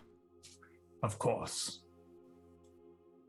I have the utmost faith in you. And I hope that you discover what you need to. When I return, I would love to train with you more and hear more of my history. He nods. There's an expression of pride, and as his face sort of like pulls into the expression of pride, the very deep cracks in his face from scowling all the time start to reveal this sense of relief. Take this. He hands you what looks like a small, tiny little metal green wizard hat. If you need it, call on the Green Wizard. He may not appear. We haven't seen him in some time. Warrior just takes it and puts it inside his plate armor. Tells you. All right. Mary May's gonna watch on complete blank expression and then politely curtsy to the avatars. They know back. You can see the little girl sort of chuckle from her perch. Okay, cool. Guys, we got Duncan's. There you go. Duncan is accustomed to getting somewhere new and having to watch what the local customs are. So he's watched Warrior go down to one knee and Mary May start to curtsy. He kind of looks over to Dottie to see how she's responding. Oh, so I think Dottie is going to go to her she's got like a big kind of like knitting bag almost, like a big duffel, that kind of thing. Gosh, and she's like, oh my goodness, I almost forgot. And then she's going to bring out a Tupperware of like some cookies that she baked. For the gods. And she's going to go to like, I think probably the turtle avatar and be like, I know you couldn't have the last batch. This is gluten-free, I swear. Gluten-free, John. As we know, gods are often gluten-free. Yeah. Yes. Yeah, yes, and it's also got some. Basically, what I did is I ground some mincemeat in there for your specific taste. So there you go. I felt bad because you missed out last time. There you go. He takes it and he says, Thank you, Dottie. he puts the Tupperware lid back on. He looks very chuffed with himself.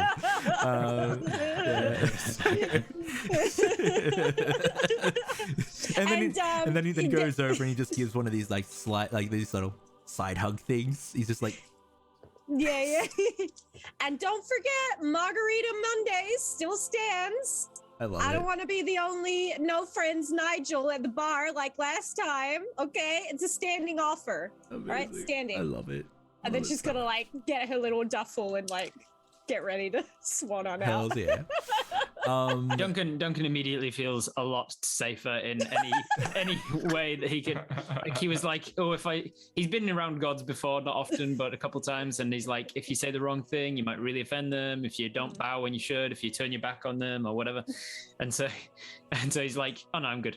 I'm good with these guys. Your gods in your world sound boring. Okay, so.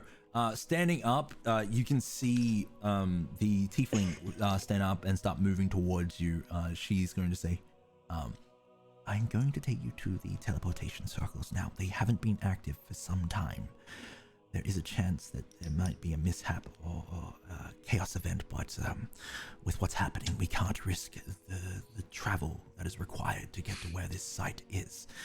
Now, well, we don't know if you're going to appear exactly where you need to appear, but we can only hope. Do we have anything of this this Senso or this creature that has fallen from the sky? This thing? I have tracking abilities pretty well. If we've got anything of them, it makes it easier. Right. Okay. So as you say that, holding the Tupperware container, who was now we're heading back up to the podium, their shoulders drop. They look back towards you, the dragon turtle, and they start to move towards you.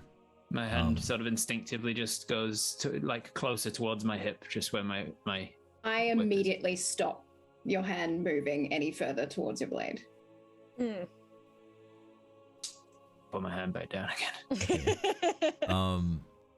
He then reaches into a small satchel at his side. You hear the sound of the clasp unfastening, and he takes out several shards of ruby. The blade was damaged. This belongs to it.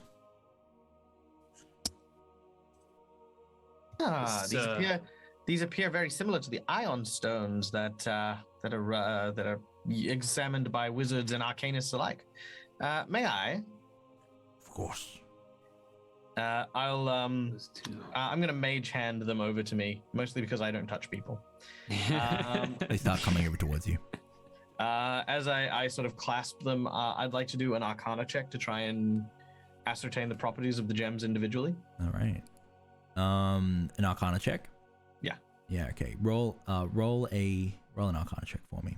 21, and I 21. always roll with advantage because I am a wizard of the scribe, and Hells I am yeah. a book nerd. I'm a book nerd. Now, Book nerd. they are definitely magical, and they do I'm have glad I magical did. properties, like you spoke about. Now, we have several magic items on the table, and I want to thank everyone at home who has given generously so far. We're up to $655 at about $3,000 goal, Holy, guys. holy. So thank you so much. I appreciate that's that good. so much. Now, Fifth of the way there. Fancy, how many magic items do we have on the table? Because Iron Stones sounds like a great idea, and we might do that as well. We'll get you guys to roll off if. We have four items. Now everyone else has one at the table. Are you okay with everyone getting one here, Rob? Yeah, I was gonna say I just got one, so Brilliant. you guys can roll. Since You could Rob just got, go one each. yeah, Don't go be one each. jealous. Now I'm gonna say that these several shards are gonna be Ioun Stones, because I think that's just like they're really cool anyway, and they're very great to give you guys. So what I'm gonna do is I'm going to give you guys. Is anyone using dexterity as their main score here? AJ? Nope. Potentially, yes. Yeah. Yeah. Okay, cool. That would be accurate. I'm very squishy. Sounds So cool. I'm pretty sure it is. So I'm going to give you an Ioun Stone of Agility. Essentially what it does is increases your dexterity score by 2. Now it says maximum of 20, but we're going to break that rule because it's cooler to do Alright. that. We also are going to give Warrior an Ioun Stone of Fortitude, increasing their Constitution score by 2. But I'm going to break that rule. It's going to go to 22. So I'll help you get that one in a second. Now, I can change that myself. I yeah, think, you can maybe. do it. You have to do it manually in the stat area. So I can do that for you. Or if You do have it. I'll do it. It's You fine. do it. It's fine. So go on, then. the reason I want to do that, Adam, is because your HP is currently 199, and I really want to get you above that 200. So That'd be nice. yeah. Nice. Now Damn, that's cool. for Dag, I'm going to give you the Iron Stone of Intellect, increasing your score by 2, intellect score by 2. Nice. And we're going to break that rule of 20 maximum to 22. And Dottie, So you just assume my max stat is into. am I wrong? As I a wrong? scribe wizard and a self-professed book nerd, yeah, I think so. Am I wrong? No. Okay. And Dottie, Hi. is there any stat that you'd want to increase, or Oh, I mean, There's some other cool shit that the there's Iron one Stones other can do thing? as well. Yeah, there's one other thing called where is it? It's called not protection, absorption. Yeah, absorption. You can Oh. cancel a spell of 4th level or lower cast by a creature that you see, and targeting only you. So if a song targets you with a spell, you can cancel it. I mean, that's pretty good. Yep. Is it like That's a once per fun. day I'll thing? take or that. what? Once the stone has cancelled 20 level spells, it burns out, and the Dull wow. Grey losing its magic. If you are targeted by a spell whose level is higher than the number of spells levels have, the stone is left. You can't cancel it. So it's a self cancel. So you can cancel 4. You can cancel 5 level 4 spells that cancel target you. Yeah, exactly. Yeah. Now, That sounds useful. pretty dope. Warrior, there is a strength one if you'd rather the strength for more damage. Look. Let's go Constitution. Okay, I'm happy cool. with that. All right, cool. As these shards are presented and Selak is sort of observing them, you do understand that these prismatic stones that were once rubies start to sort of alter themselves to help the rest of you on your quest. It's almost like the blade is like calling for your help. Oh, cool. Yeah.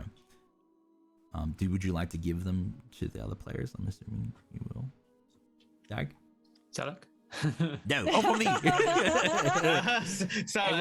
why don't you hand those out to people? Yes. If you don't, I might mage hand it over. I just say, hey, why don't you hand those out to people? Is that funny? Is that a joke? Because I've got a skeleton hand. No, it's funny because I made you do something, and then the blue thing. Yeah. Hand it out to somebody. No.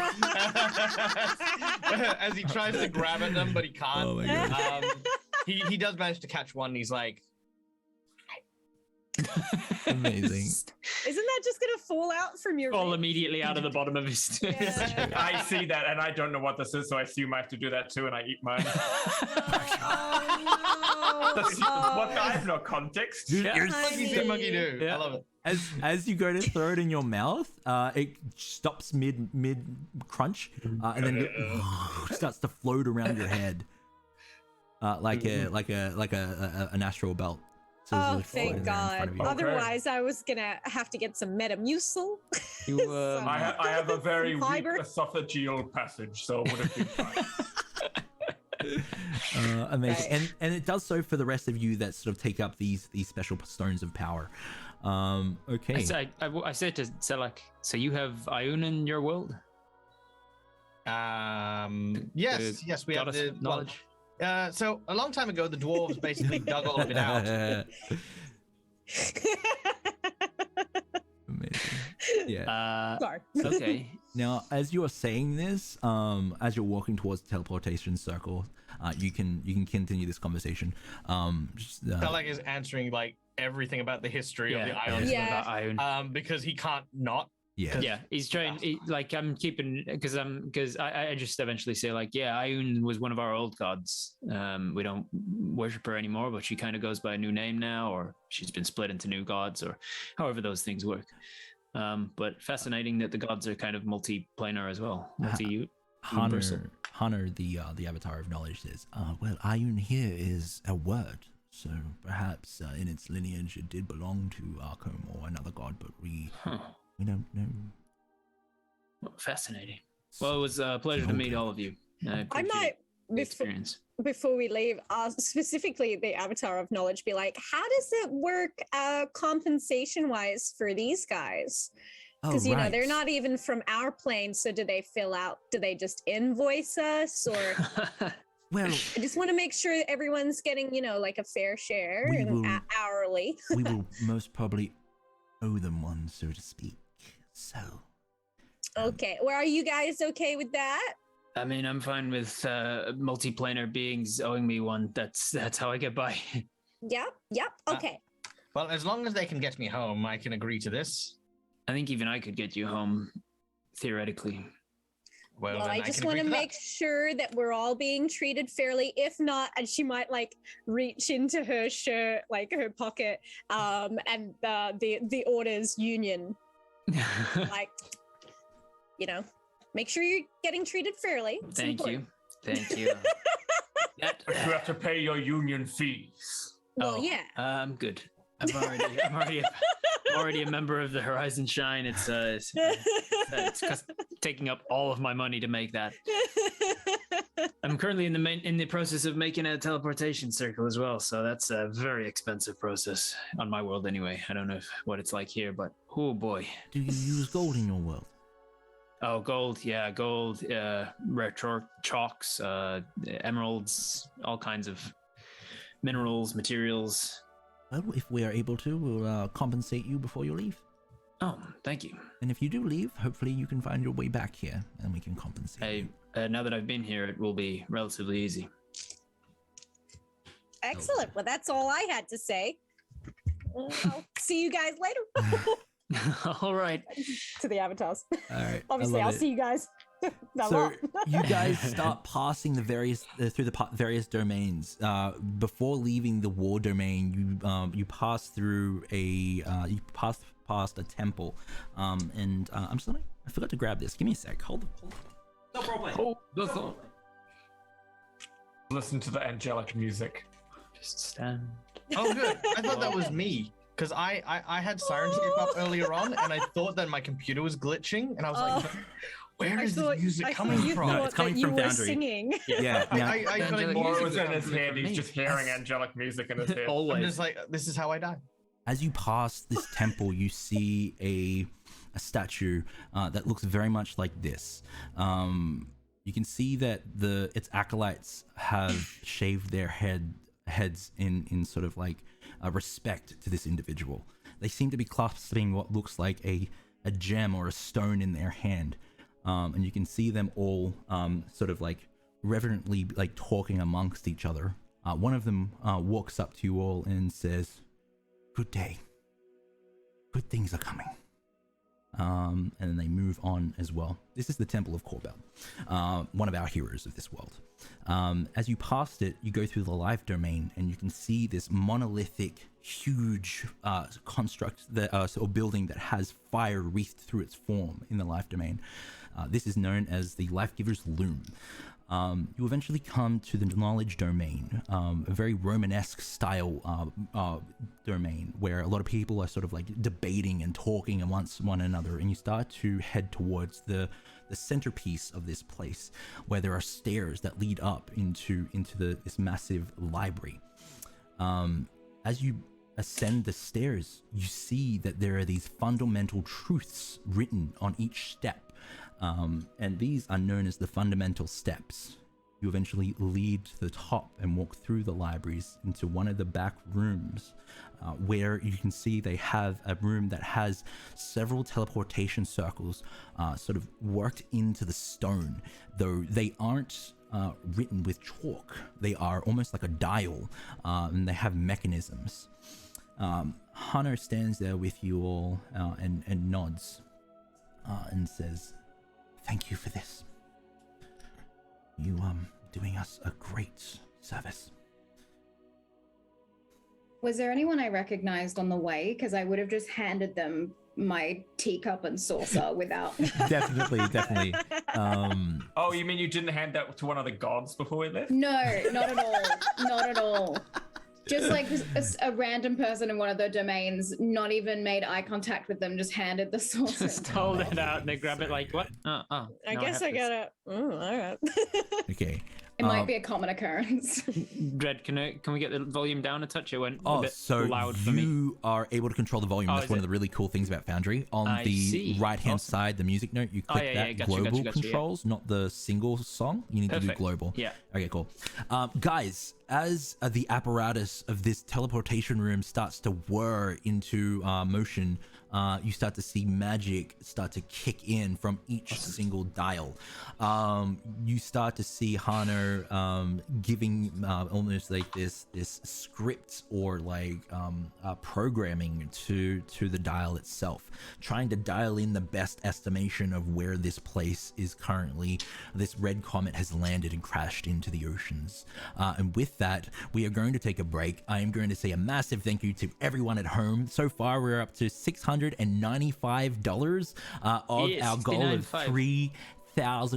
Thank you so much, everyone at home. During the break, I'm going to make sure everyone gets the things that were donated towards. And also, I want to thank our sponsors, Hero Forge, for making our awesome things here on our chat, and everyone else that has helped make this an amazing thing. I also want to thank Wooten Forge, who has given us amazing prizes that you have a chance to win. Every $10 donation goes into the draw to win one of those awesome spell trackers, which will be commemorated with this event as well.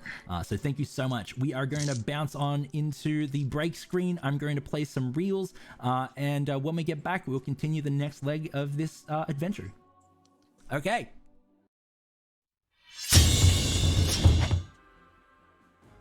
And we're back. Hi, everyone. Guys, we're up to 885 cents. We have done amazing. Thank you so much, everyone at home that has donated thus far. You are helping us bring awareness and helping prevent suicide in the world. So thank you so gosh darn much. Now, we have so much support that I'm having trouble keeping up with all the natural 20 tokens and inspirations and magic items, but I will endeavor to do that as we play on. Just forcing us to do more checks that are just arbitrary. Yeah, no, exactly. Inspirations and tokens. I'm not gonna lie. I made the encounters a little bit more chunky because like you guys definitely have the ability to do it. We're just gonna be critting on every attack. Yep. And also, if you don't know, my pink deadlies are on, so they are my killer dice, my player killer dice. They are coming for you. Okay, we're gonna get this game started, guys. Thank you so much for being here, Jasper's Game Day. Thank you so much for everything that you do, and thank you to everyone that is supporting us today. Dag. How very much dare. No. Thank you everyone at home that is supporting us, and also thank you so much to Hero Forge, Wooten Forge, and everyone else that is chucking in to help us make this thing awesome. We're gonna get this game started. I'm going to what's happening. And we're gonna get started now. Okay, a quick catch up for everyone at home. Essentially what's happened so far is there is a massive meteor that I've called in the back of my notes here, where it's traveled across the skies of Oaken'Ash, leaving this feral meat behind that people have been eating because they can't help it and they turn feral themselves. And that's my world. So some of the pinnacle people in my world have asked these heroes here to go see what it is, because they're currently dealing with that situation. We have 2 extra planar, not really invaders. They're friends in my opinion, but if you play Dark Souls, they'd be invaders. They've come into this world to sort of drawn to whatever event has happened. So please check out the VOD later on to see what the story is, because it's an epic story and it's only part 1 of our marathon. So all right, let's get this game kicked off. I think the music's a tad loud for people. No. It's just the Pink Deadlies. Yeah, it was my little battle. Pink Deadlies on and off is way too loud, apparently. Sorry, I'll try and stop. figure out how to mute it. Good. Don't worry about it. We'll just let's just leave them on. Leave them on. I'll behave. That's all that comes down. Okay. Because I challenged the chat because they kept turning it on. I said, I've got 81,000 points. You can try me. They're 250 Switch. So don't bait the chat. yeah. It ends well for no one, or maybe chat. Suddenly you feel the inertia of teleportation rip through you as you walk into the room of the spinning dials of Arcane. You are ripped towards a place most foul, but beneath you, soft underfoot, is flesh. You are surrounded in an ocean of blood, and there you see 3 fire giants currently consuming the flesh of this creature. Greedily, they tear at it, pushing it into their mouths as fast as they can, and they all turn to face you with absolute malice. And I immediately cast protection from energy on fire, and give myself resistance to fire damage. They're Jama. I love it. Please don't hit me. I am so squishy. And then I obviously grab my whip out and I say the bonus word to activate the shield Hells to yeah. hover around them. They turn to face you, meat dripping from their maws. They grab their weapons next to them, giant great axes, bigger than buildings. As they stand to their full height, their speech is broken.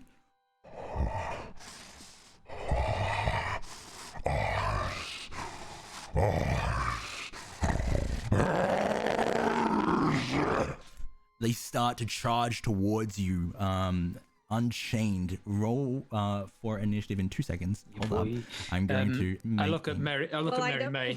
Mary May went from stopped me grabbing my hand before, so I'm just like, these ones. I'm just kind of looking for a non-verbal communication of like, these ones are okay. Okay to. Mary May already has 2 daggers out. Sweet. I see that. I unfurl my whip and I'm ready to go. I think Donnie's gonna like use a polishing cloth to just like wipe the blood mist off of her glasses and just be like, grab her fancy artifice gun and be like, it's a case of the Mondays. Am I right? This is altogether just too much blood. Now, I don't have a blood background, so I'm using a void background here. So we are going to use this now. You guys should be able to manipulate your tokens, but if you're unable to, just hold down the left click button and it'll let me know where you want to move. Fire giants. Cool. Yeah. Now, we are using D&D Beyond for all dice rolls as well, so I will be monitoring it there as well. I'm going to roll your initiatives, but it's only temporary one until you tell me what exactly you got. Okay, so we're going to go down the line. Warrior, what did you roll for your initiative? I have not rolled initiative yet. That's fine. There it is, rolling. 17. Woo! 17. Nice. Okay, cool. That brings us to Duncan. 23, not 20. Nice. I'll turn down the music in a second too. Selec Fane. 16 on mine. Thank you all. 16. Know what I'm doing then. 16. All right, cool. That brings us to Dottie. Yep, sorry. I saw a thing on Foundry and I'm like, did I roll there? No, or I'm rolling it for you just for now. Oh, cool. That's a 20. 20. Oh, dang. Nice. Is that no, Mary May? Also 20. 20. Nice. Okay, so how I do shared initiative, you guys just Rock, paper, choose. scissors? No, you guys just choose which one is best for you. So if you guys, I think you should go first. Yeah. I think you should go first, Mary May. But you can change it up mid-combat. Yeah. I did As tell in you, each round, we can decide. Yeah. Cool. Now I did Yeah. tell you guys before the game how to create combat dialogue. 25 words per turn. Use your reaction if you want to get 35 words. If you prompt someone, you can use the remaining words of those two counts that are on the table. Okay, I'm going to sort of just like. I think that you guys would be like just like interspersely like that. That's fine. Okay, cool. All right, first up in initiative. Let me put the combat music on as well. All right. That sounded pretty combative. Yeah, it did. Yeah. it's my scene builder music. Okay, cool. Duncan, you are up first with the 23, followed by Mary May and Dottie. There should be a combat carousel if you guys can see it too. I won't need to tell you the docs because you'll see who's next. As soon as I see sort of the non-verbal permission by Mary May that these ones are okay for me to attack, I start to rush forwards with my whip unfurled, hoping to God that this plane of existence has something equivalent to the ethereal plane like mine. I try to step into it and I succeed. I step into the ethereal and back out 10 feet further towards them, teleporting 10 feet closer, which I can do because I'm a horizon walker. So before each of my attacks, I can teleport 10 feet, and if I attack two different creatures with my two attacks, I get to attack a third one as well. So I'm going to go one on each of them. I'm going to make a whip attack, and because I have a homebrewed feat from my world, and Duncan is from my world, I decided to give myself one of my homebrewed feats called a Whipmaster. And one of the things of that is if I hit, I can forego the damage to instead force them to fall prone. So that's what I'm going to try and do on all three of them. Is there a size limit on that one? No, there isn't, because I'm whipping at their feet, or I'm using their momentum and body size against them. But I still have to hit. So first one is I teleport to 14. 14? So I teleport towards, try and whip him in the leg. I imagine a 14 might not do it. A 14 unfortunately doesn't do it. It hits heavy metal.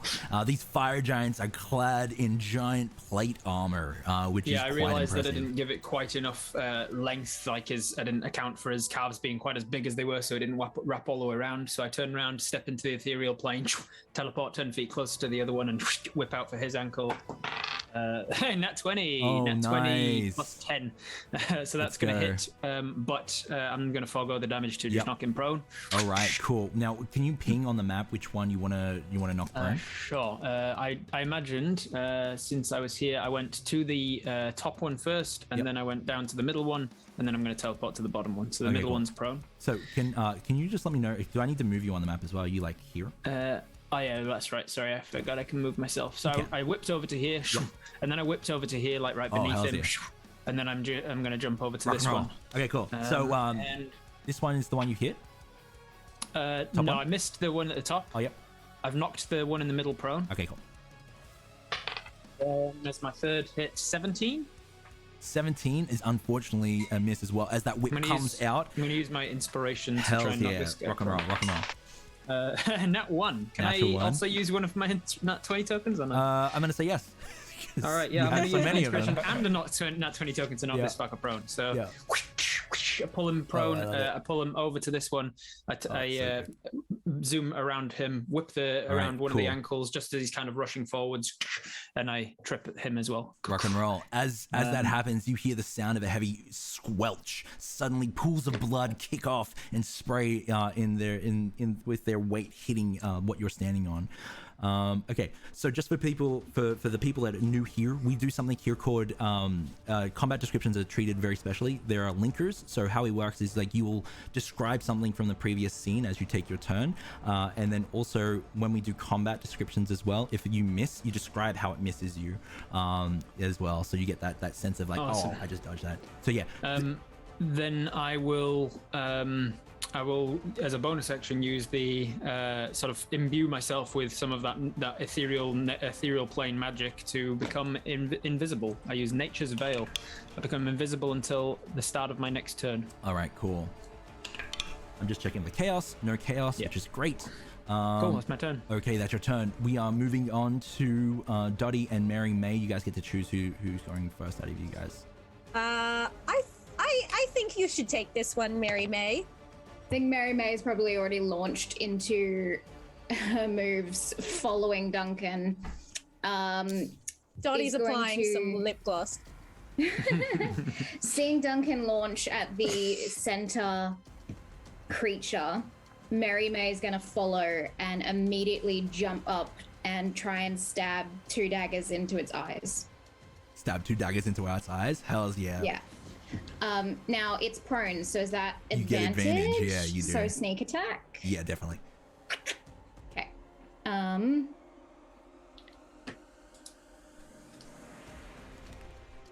First one's a 19. That's definitely a hit. 35 damage. Woo!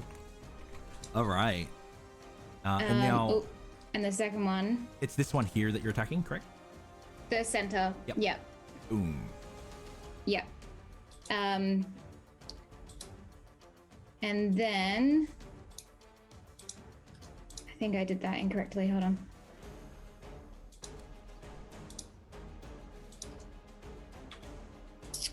The second dagger is a 13. A 13 to hit?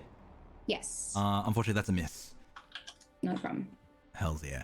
Okay, as that dagger comes down, the second one, you hit it in the eye, and you actually hear it scream out in pain. Eye juice pops out of the wound as well, and you see its arm come up and knock the next blow away. You can see this tiny little cut on its eye as well, as it hollers in pain. I want to use the blade in its eye to like swing up onto its head. Hells yeah. Yeah, you definitely do. I kind of land both daggers in hand. I don't know if there's hair up here or whatever, but I plant both feet and pray to God with my dexterity and strength that I can stay stable on the top of its head. Hells yeah. Okay, cool. You managed to find purchase in their luscious red fire giant locks. Okay, moving on to the next person in combat, we have Dottie. Woo!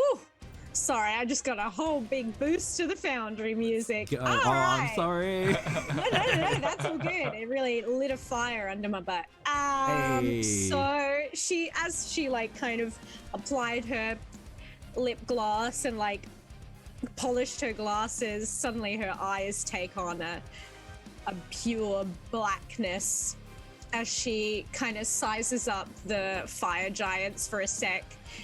She kind of cracks her neck and just like sends out a spell. I want to I had the spell here and then I scrolled up for some reason. Yeah, I want to cast Ice Storm over the one that's not been attacked. What's it? This guy? Is this guy not currently had any attack? So none of them have had any attacks. Oh, right, but like no one's moved on him. Mary May and Duncan are on the other two, exactly, so I figure we kind of split our attacks. She sees the other two go forward, and she's gonna target this one with Ice Storm. Why did I scroll up again? Yeah.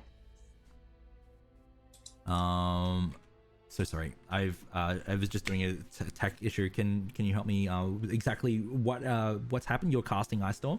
Yes. All right. Yeah, all right. Okay. Cool. All right. Cool. All right. So Ice Storm kicks off. Please describe what your Ice Storm looks like. So it kind of you see from her eyes kind of like 2 jet black tears kind of fall out the sides. That kind of spreads out, and you see all of these water droplets kind of swirl through the air and form a huge block just like on top of this Hells giant guy. It's yeah. almost like a cartoon hammer that just is suspended in the air, and then she just brings it down. Let's go. Okay. Let's go. Let's Come go. on. All right. So that explodes into the scene. You want to go? You start to see the blood mist and start to freeze, and it's now hailing icicles of blood down towards these fire giants. They need to make saves. There was no chaos. I just checked as well.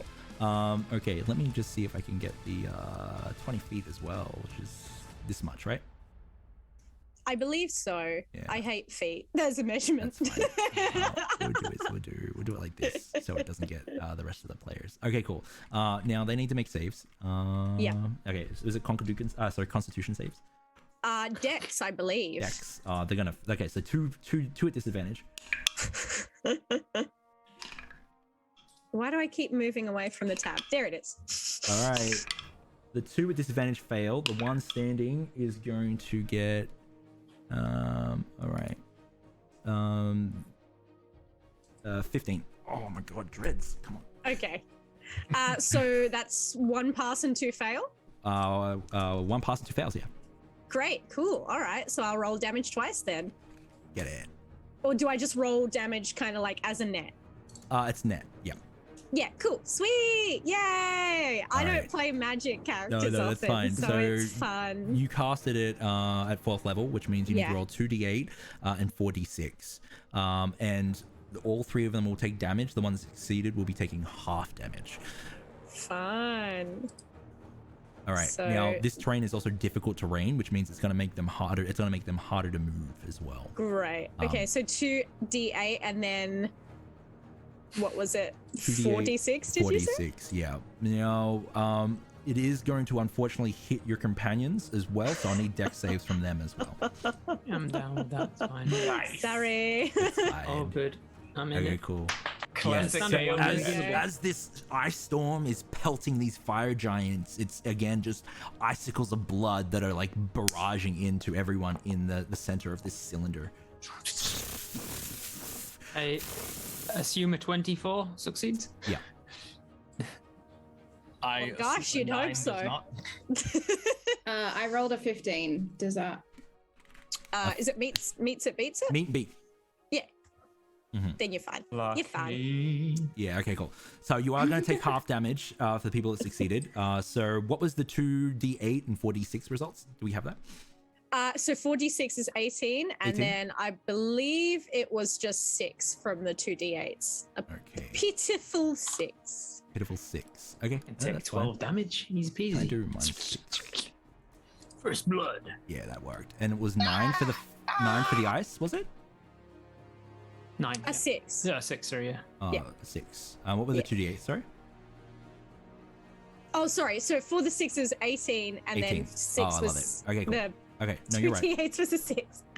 Okay, these Do I guys, know? Do I know how numbers work? I Not actually- really. It's me that. Okay, cool. Awesome. I'm just not Just to confirm how much damage was you're going to take 9 and 3 for the 2 of you that that? succeeded. Yes. Okay. Yeah. Okay, cool. All And right. those of us that failed. Pardon? And those of us that failed. 24 total. Those have failed, 24 total, yeah. All right, Warrior, you are up. You have 2 natural 20 tokens on the table. Oh, I'm very excited to see what you do. Warrior knows. He may not A bloody know who champion he, fighter could, with warrior's strength, could just like straight up one shot a fire giant yeah. with 2 nat 20s. Oh, yeah. I would like to think so. So, sorry, just real quick. Am I after Warrior in the initiative order? You are 16, correct? Yeah. Warrior is 18, correct? Correct. Okay. Yep. All right. I would like to use my reaction to tell Warrior. One moment before you do the muscle thing. Warrior's half getting his sword out. Open your mouth. This is a request that is very odd, asking his mouth to be open, All but right. he does so There anyway. it is. I love seeing Oh, this home actually, to no, roll. his mouth just goes agape at the request. It's like what? Now, what I'm going to go ahead, say. I'm gonna So, allow this to act in tandem because I know what you want to do here. What we'll do is I'm gonna just let you just sort of take the turn here on your turn if this is what you're planning for your next turn. Yeah, basically Okay, that'll cool. be it. Yep, rock and roll. So you watch as Selak opens his pretty much just ragged and tattered robes. He's never done laundry, and as he does, you see these tiny vials that are just kind of in his purse. And he's like, no, love potion. This, no, yeah, here we go. And I'm gonna pop 2 corks open from his jacket, and I'm gonna use control water to take the liquid in both of these vials and whip them out, creating this spiral of the like yellow and blue liquid. And I'm gonna control it and swing it directly into the mouth of Warrior. As this happens, I have cast.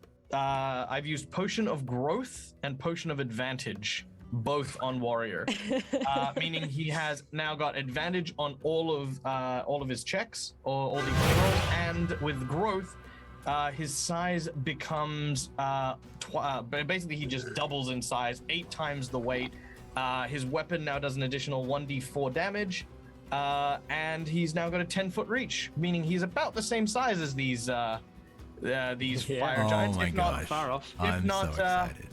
If Jeez. I would say pretty bloody close. pretty bloody close. Yeah. Hells yeah.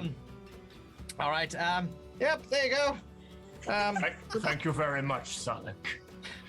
And Warrior, not knowing necessarily who he is or what he's about, but he knows one thing, and that's fight. Yay. He steps forward to a fire giant at the bottom here. Can I do it myself? Yep. No, I can't. Yeah, definitely can. Oh, it did work. Yeah, it did work. And I'm going to use the first of my net 20s in my first hit. He's got his great sword out, and he's on the ground, and just above his head, the first one just comes straight on down. Gosh. Okay, Yeah. cool. So yeah, the fire giant turns to face you as you do this, bringing that first blow down. You get a natural 20 because you're a natural 20 token. And what this does is you can now make an additional attack on your turn for a bonus action, like we spoke about. And your dice are brutals, so you can actually deal your damage automatically, so it's an instant 39. I think we figured out, and then you get to roll on top, so it'll be 2d6 plus another 2d6 plus the enlarged dice, which is a d4 as well. Holy hell. Oh, you get, so it's actually 33 instant damage. Okay, so can we just say 33 instant damage and Yep, move on? 33 instant damage. No, you can do 33 plus rolling whatever your you damage roll, as well. yeah. No, I'll still do my flat roll, but okay, Yeah. go. It's Here we 43 go. actually. And so here's a 2d6, which was plus 5, 11. And then what was it? A 1d4. A 1d4, yeah. Chucking that on as well, which is a 3. So that is my first attack. Yeah, I love it. And then I'll use that crit to do. I can't remember what it's called. What's my special ability called? You've got one sec, my the headphones. feature Great Weapon Fighter. No, Oh, something. Great Weapon Master. Yeah, so you'll have great weapon fighter and great weapon master as well. I'm literally just trying to find that right now. What is it you're trying to do? And I'll explain. It's if I make a crit, I can attack again as a bonus action. Yeah, Great Weapon Master. If you Great Weapon Master attack, yeah. On your turn, if you score a critical hit, you can make one melee attack as a bonus action. Hells yeah. You also need to roll another 2d6 as well. What's that for? So you have you got your weapon dice as well. So you've rolled your flame tongue. Oh no, wait, your fire damage then. Yeah, I don't have the fire damage going. I assume, right. being fire giants, that I should. Oh yeah, no, that's fine. That's fine. Okay. So you don't have the fire I damage. chose going. not to turn the fire on the sword. Okay, cool. So just another attack, and would that attack also have the 1d4? Yes. Yeah. Yep. Well, there you go. So I also do another, as a bonus action, I do another, oh god, bring the thing open, another 14 and 3 damage. Nice. Okay, cool. And then, so that was the first absolute stab down straight into the fire giant. He brings up another one, stabs straight down, then launches himself onto the fire giant's head and goes for the neck, this time with another attack. Hells yeah. Which is rolling 22. I'm sure 22 is going to hit. Well, I hope 22 is going to hit. 22 definitely hits. Okay. Yeah, and don't forget you have advantage as well, so you can roll on top of that. I should roll. Well, I'll just go one more time and we'll see what Let's see if you get an happens extra 20. It was not a natural 20, but I got Okay, it's fine. 26. That's 26. Well, the first is 12 damage, and the D4 getting me an extra 4. Very nice. So 16 damage on that bad boy. Okay, it's still standing. Going for well, then let's get number 3. You Just got one absolutely more. Let's go. wailing into the neck.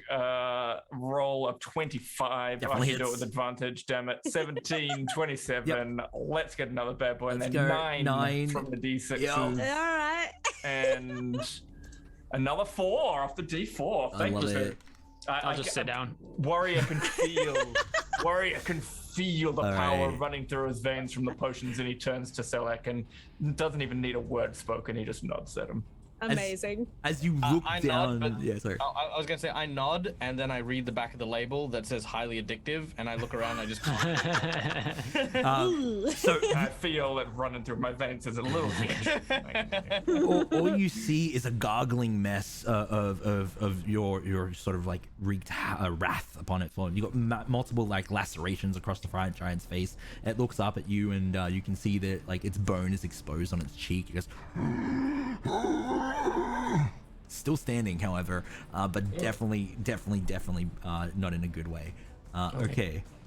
Let's move on. This one was a lot of damage. here, How much damage was that? That was so much How much was that? It was That a lot of so rolls. much. Like Okay. 100 points or something? This one's going to use half its movement to stand up, and because it's difficult terrain as well, I'm pretty sure it doesn't make it harder to stand up as well. No, I don't believe No, so. I don't believe so. It's just half automatically, right? It just needs when it moves. Okay, cool. It's gonna stand up. As it does, it realizes that that you're perched on its head. So what I need is just a quick dex save to maintain your footing as it begins to stand up, and it grabs its great axe. It's very philosopher's Another stone of the- 15. Another Ogan. 15. Okay, you managed to keep your footing. It picks up its great sword, and then its great axe, and it goes with the flat of it. It's going to swat itself, trying to hit you down as well. So it's going to make an attack roll against you at disadvantage. Okay, cool. I am ready for some Looney Tunes right. logic. Let's go. Dive off of it last second. Reaction dive off. Okay, it's Yeah, going to man. be a 11. Oh no, sorry, a 22. That's a big difference. 22 Yeah, hit. sorry. Well, dang. Yeah, That's very different Yeah, than yeah. 11. Yeah, Yeah. 22. So as it comes to I forgot it has a ×2 modifier. No, so- I forgot the modifier. So it's going to start sailing towards you, and it's going to hit itself with the brunt of the great axe. As it does, I need another dex save from you. Okay. Good luck. Another 15. How did I roll three Oh my 15s in gosh. a row? Okay, you managed to maintain yourself upon there. I'm also going to use Uncanny Dodge to half Yeah. damage. Yeah, That's smart. that's smart. You're going to take 28 bludgeoning damage as it does there. You maintain your purchase on top of the That's head. half? Oh no, sorry, and then you can half that. Sorry. Okay. Yeah, Oh. Thank Yeah, the Lord. It's gonna go. It's not making any sense. Did it hurt itself? Yeah. I'm gonna say yes. It hit itself. Yeah. I mean, that's a pretty feral thing to do. Yeah. Yeah. Yeah. I'll also gonna use the rest of my because you can use the rest of your reaction if you've got like words left for your thing, right? Yeah. I'll say, also side note, don't let it eat you, because feral creatures have the ability to absorb your powers and abilities if they do. All right. As you say that, for some reason, the giants hear you say that, and they start to look at you with hungry eyes, considering their newborn ability. Okay, cool. All right. So it's going to make another attack against you. Actually, no, it's feral. So as you call that out, it's going to try and grapple you if it can, using no, actually it's multi-attack. Okay, cool, that's fine. Yeah, it's gonna make another attack against you. Sorry, AJ. Okay, disadvantage there. 16. Misses. Okay, cool. Describe the miss. I think I'm going to jump over the blade Yep. and start like the only way I can describe this is Legolas down the freaking elephant. I'm gonna like use one of my daggers to start like drawing down its ear towards its neck. Yeah. Okay. So you're going to try and do damage as you go down. I mean, if I'm allowed to. Yeah, definitely. So roll an attack roll. I'm gonna use a nat 20. Yes, there we go. It's going to deal damage to itself as well. Perfect. Okay. So it's done another 25 damage to itself. So how does your damage work for nat 20s? Nat 20s are just instant damage, like cap. So you're like, cool, I've done instant damage, and you just roll on top. So your sneak attack and your damage. Okay, so that's 11. Okay, now Salak, you are on deck to go next. However, you used your turn to feed the potion, so we're gonna. I was gonna say, could I then just have my bonus action to summon my magic spellbook, which I just need? 100%. Yep. So that's 58 points of damage as I. Oh, 58. Down 58. 58 damage. Is that what you do? Well, if it's max dagger and All right. max So sneak, guess what? yeah. Finish him. Yeah. All right. Okay, I'm gonna, in that case, as I'm Legolasing down the side of his face, I'm gonna backflip off and slice across his neck Yeah, you are. to finish. And just like continue to ride down the rest of the body as it bleeds out. Yeah. What a good way to get to the ground. Yeah, hell Yeah. yeah. You land on the ground and you find yourself amongst a field of icicle blood. You're now in difficult terrain as you do so. We are going to move into Salak Fane's turn, and let's get a linker. Yeah. So, Salak Frayne, as he sort of puts the bottles back in his pouch, he says, "I probably should have kept quiet." Okay. I again summon the spell book, and so this is actually Salak Frayne's manifested mind. My spell book is a magic item, which fundamentally serves as me. I can cast spells from it as a source of power. It's got a bunch of spell books, and in the event that I die, I can rip some pages out and not die instead. So I'm going to turn to the page with warrior on it, and you just watch as Salak starts scribbling on some of the words, but that's all he does. Hells yeah. All right. That means we're moving on to the next turn. That brings us to the fire giant's turn. Okay, so the fire giant is going to stand up from prone. As it does so, its face is just destroyed from warrior. You can see its jaw, a flap of skin flops down, exposing the jaw completely. It picks up the great axe with a heavy lift and looks down towards you with utter fury. It brings the great axe up and is going to swing down towards you, hoping to hit you. All right. Who's he going for? You, warrior. I was standing on top of him, so okay. I would Is he gonna hit? There's gonna need to be a dex. Like I wanna. You wanna stay on top? You wanna- and you're massive. You wanna- You're bigger. You want to ride the giant as well? Yeah. Yeah. Okay. Am I the same size as him? So you are large, correct? You go from Yeah. You were medium to taken up large. to large. He's huge, Yeah. so he's a Okay, size cool. category. Right. He's a size category larger than you, but Yeah, Okay, so very close. I'm definitely okay with that. Give me an acrobatics check as you are hoisted up into the air. You're probably holding on to some sort of like tuft of acrobatics hair. or athletics? Either. I'll go athletics. Yeah, That's get sort of better.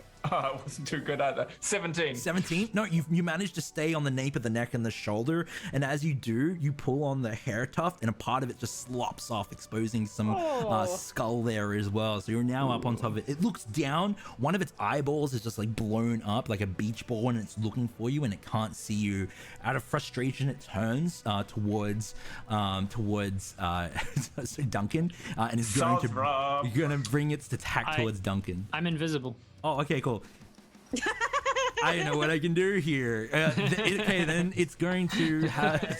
It's got 30 feet of movement. It's going to move towards it'll move towards Mary May.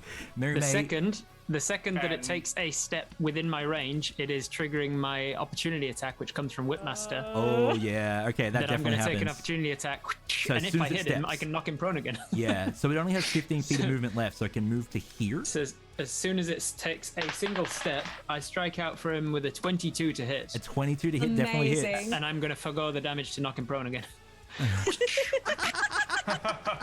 Okay, cool. All right, so he falls prone again, hitting the ground with a heavy squelch. Blood icicles kick off in all directions, and out of frustration, he yells.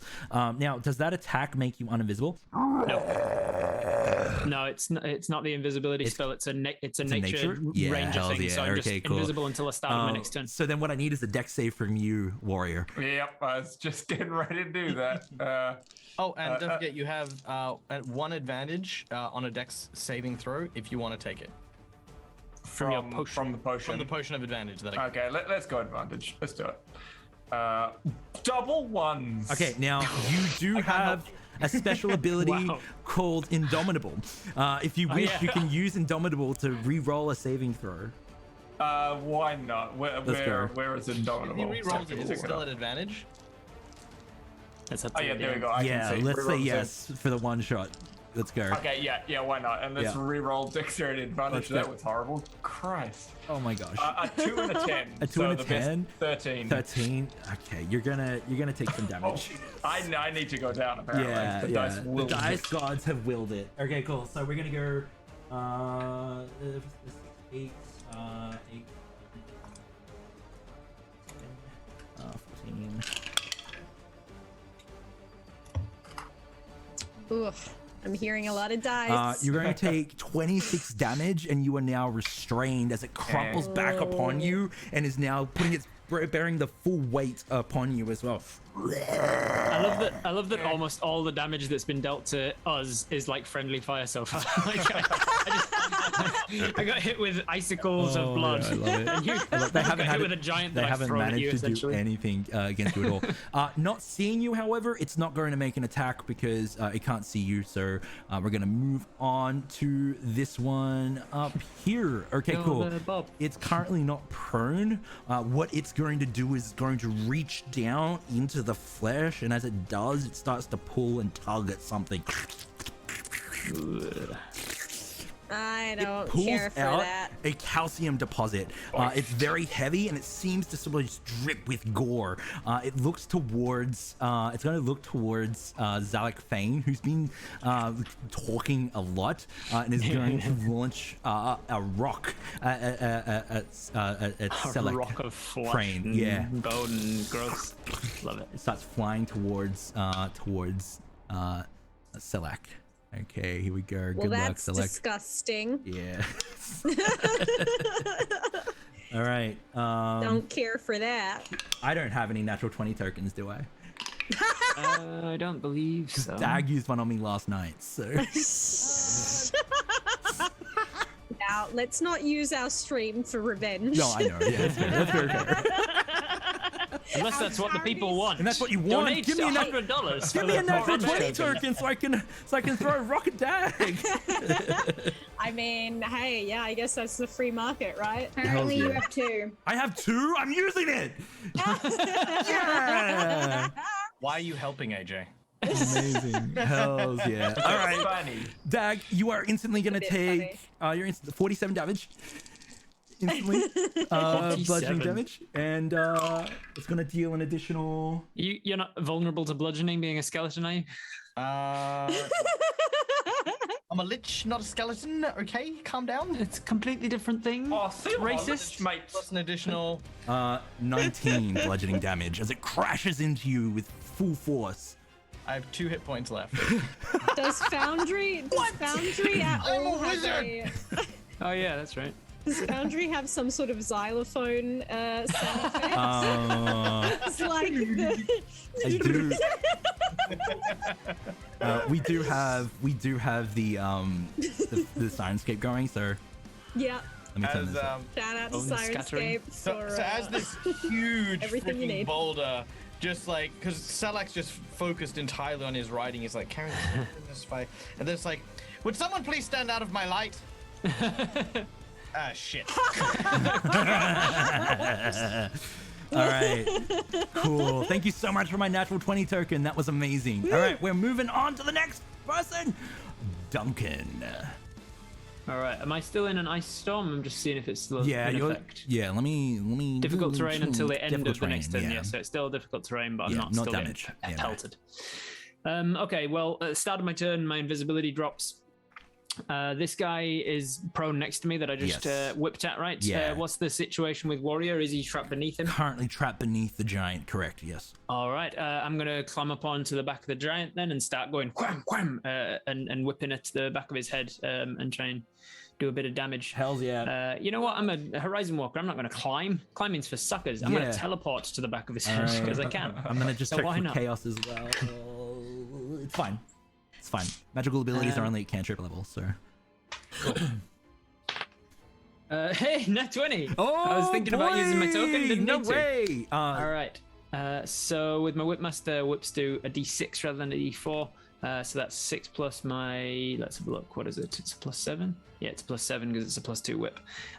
So that is a total of 13 plus 4. So 17 points of whip damage. Strikes across him. Hells yeah. Was that 17? Did you say? 17 points of slashing damage. Love it. Finish him. Is that a finisher? Yep.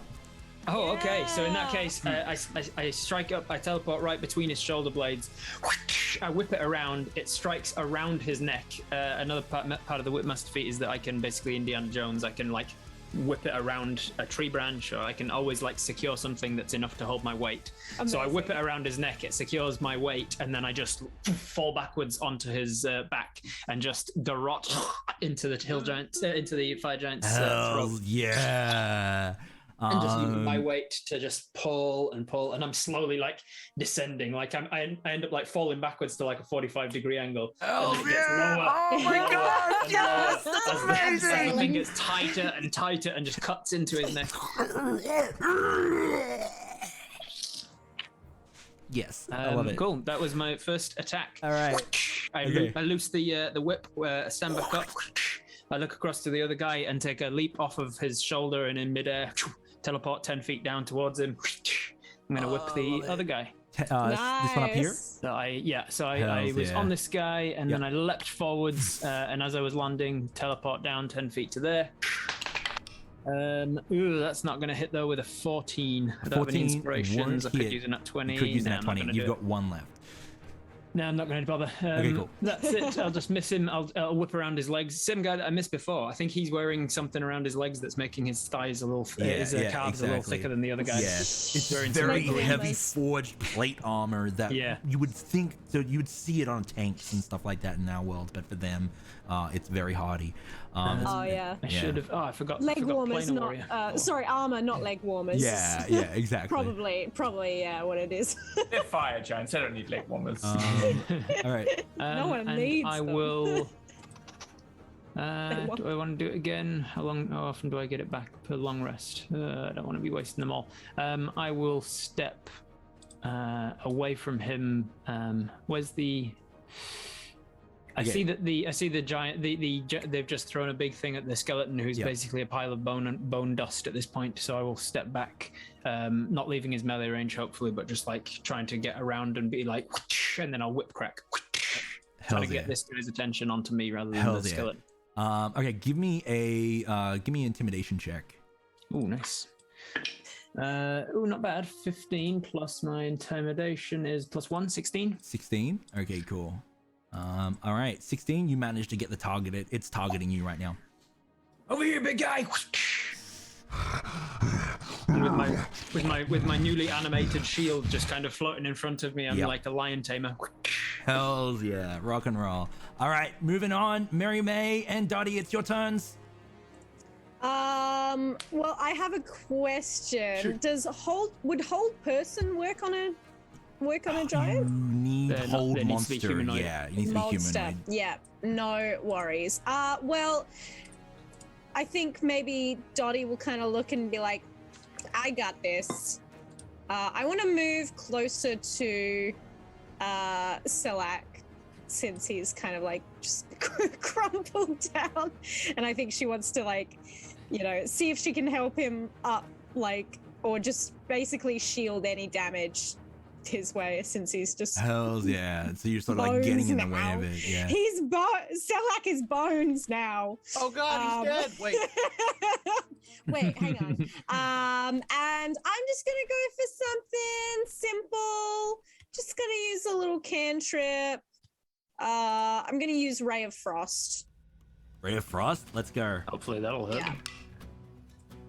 Yay, no chaos. Oh, Jesus Christ. No, that's not gonna hit.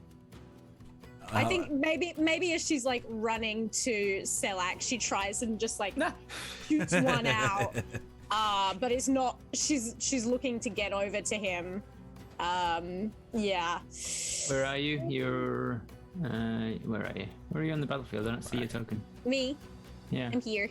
Right. Oh, is that you there? Right. Yeah. I can't move it, can I? We've got our first potion as well, which is super cool. So I'm gonna just Take put me that here.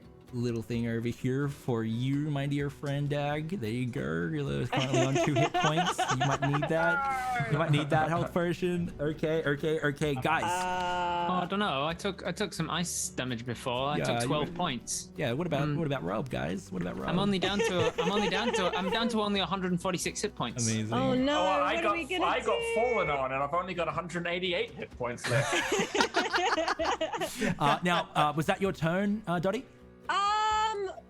Look, I've got it as a bonus action. I might as well use it once. I might spend some sorcery points to summon a Hound of Ill Omen to target the one in front of me. So she gets to kind of Selak and it's like, oh, you've had a rough one. I'm gonna take care of you. And then she'll do like a 2-finger whistle, which I can't do, but my mum could do. And say, "Here, boy," as the swirling, any shadows kind of like form this shadowy dire hound to attack the giant. Hells yeah. It sucks in the sort of like nearby surroundings, so it's made of like ice and blood as it does. And I've just put it on the screen here. Now it appears directly on the creature. Yeah. Okay, cool. All right. Turn. Does he get an attack or? It says to target one creature you can see. Okay, cool. So I guess that means it gets an attack in, or does that mean like next round it would get an attack? You know what? Let's move. Like move you on, look up. We'll move on to Mary May's turn. You do have a creature in that's now next to it now, Mary May as well. The first round worked the same way. Mary May is going to leap up into the air using her ring of jumping. Hells yeah. And like clamber up the giant and let's go. Instead of going for the eyes this time, I think she's going to go directly for its throat. Ooh, nice. And take both daggers and slice like inward. Okay, make an attack roll. You love to hear it. So good. 16. 16. That won't be a hit, unfortunately. It was just like it's a very weird surface to be fighting on, like another creature's humanoid form as well. Yeah, that's all right. And then my second dagger. Yeah. Less, so that's fine. Okay, cool. So it again jostles, and as it does, I need a dex save from you to maintain your purchase at the end of its turn. Or end of your turn. 28. 28? Hells yeah. Okay, cool. You managed to stay your perch. Easy. Okay. How do we land on the hound? It uses its own initiative and uses the direwolf stats. Oh, so it gets rolled into initiative, does it? Yeah, you roll it into initiative and blah blah. I usually go to make things easier on summons. I'm usually like put it at the end of the summoner's turn. Yeah, that's what we'll do. Okay, cool. So let's say that it gets its turn now. So does it have a stat block on your sheet at all? It uses direwolf stats. Direwolf stats. Okay, cool. Boy. Yeah. Okay, cool. Did you want to roll it? So I think that's a +5 for melee. You roll it. Okay. It's autonomous. Let's go. He's autonomous. His name is not Fluffy. What's like a real mom named the dog? Dexter. Dexter. Yeah, I Dexter's like amazing. that. Dexter. Dexter. Okay, cool. So it's gonna make a bite attack against it. It's gonna use it gets advantage because of pack tactics, which is super cool. It definitely hits with a 24. And then we are gonna roll the damage on top of that, which is going to be 2d6 plus 3. yeah. It's going to And then a be strength save. 8, and then a strength save for the giant. Is going to definitely make that with. I was going to say, if it can't make a DC 13 Yeah, strength look, save. yeah. Amazing. Okay, cool. That is. If that weak ass wolf knocks that thing prone when I've been trying my Yeah, hardest, exactly. failing, I'd be Right. like, dang. Hells yeah. I need to learn lessons from the wolf. I mean, this guy didn't take his calcium tablets. Warrior, it's your turn. You're currently prone. Which Do I means- need to use my movement to get out from under him? Yeah, I would say so. Okay, so I use all of my might and movement to push the fire Hells giant. yeah. A dead fire giant, so he's not given anything. He's not Dude. given any help. Would you say that you're I'm chest deadlifting? pressing. I hate to do this again, but I'm going to use my reaction. And the skull of a Salak goes, warrior, just wait one moment. Take a deep breath in. Okay. Take a deep breath in. You watch as Selek's head, which is on one side of the boulder, and on the other side of the boulder, like the Selek's hand sort of crawls over to the book, and as he does, he pulls out a quill and starts to write. And I cast haste on. Oh, nice. Nice. Very nice. Yeah, I cast haste on Very, on very warrior, nice. which will give you an extra action, +2 AC, and yeah, basically you can use that extra action as a dash action as well. So Hells yeah, that's amazing. you can get into the fray today, or in this round. I love it. Okay, cool. So, what would that bring the movement to then? Well, because you can move another 30 feet. You can definitely make it. I'm gonna say, yeah, easy, right? Okay. Yeah. Right, so I push him off and just immediately scour the battlefield, and he sees that there's only one giant back up, and he moves straight into. Can I do it myself? I can. Straight into melee Yep. range with him, and just gets back to attack. And the only thing That's funny. Because I'm going over Yeah. here, yeah, look at me, and he's looking at me, and I'm like, yeah, that's right, look at me, and then I realize he's actually looking at this much bigger. someone much larger than him. I'm like, oh yeah, actually look at him, that's a good idea. Walks behind you at first in a big shadow. Big shadow Yeah, that's right. over you. Yeah, you're intimidated now, aren't you? And then Yeah. a couple of steps in front of you. All right. The great sword comes to bear. Roll your attack rolls. And sorry, getting back to it. And first attack roll is 11. Oh my god. Oh, I should have done it with advantage. Though. 26. 26 definitely That'll hits. hit. That'll hit. And then the damage is 5. What is that? 10 and 4. And then 4. just comes straight back in with number 2. Hells yeah. Now, I'm tacking on 10 extra damage with each of your attacks because I'm assuming you're using your Great Weapon Master, which gives you an extra 10 damage on top. So that's actually 24. Well, I just did a crit because I rolled a 19 with a let's 10 on go. top, so That's 29. it. Yep. So I'll let you do the maths on what That's- that full damage is. So there. roll 2d6 and a d4 on top of that. There's another 8 and a 2 from the 4. That's another 10 on top of that, which is awesome. And I take one step back and have a look at how he's doing. All right. You Before can I see go for that attack you've number 3. actually chiseled away much of its armor and cut into its flesh as well. It's bleeding profusely out of those wounds, though it's hard to tell in the current environment, but it's still standing strong and defiantly. And it's actually, its HP is on the nice number, so... Nice. Nice. Okay, cool. Still standing. Well then. Now remember, you made a crit, so you get an extra attack plus an extra attack because you get attack 3 times on your turn. Okay, let's have before we go for attack 3, let's get the extra attack. Yeah. Yeah. Which is 11. What? Oh, do I have to roll for it? Yeah. You still make the attack roll on top Still of it. make the attack roll. Yeah. Okay. Oh, and I presume I missed. It's 13. Ah, but 13? I have to roll with advantage. God. 30. 20! Another Another natural 20. Let's go. Okay. All right. Okay, The dice cool. gods are like, can we move on from this fight, please? Just give him all of the 20.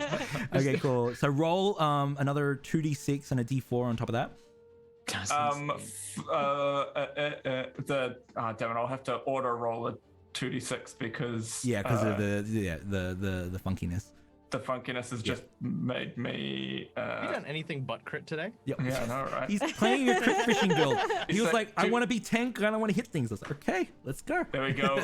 So I got, that was pretty bad. 5 + 5, so 10. Another 10 damage. Okay, cool. You hear the sound of screeching metal as you cut further into this fire giant's armor, revealing splayed flesh and bone beneath the trajectory of your blade. It buckles under the pressure. It's still standing. It looks defiant at you, perhaps for the last time.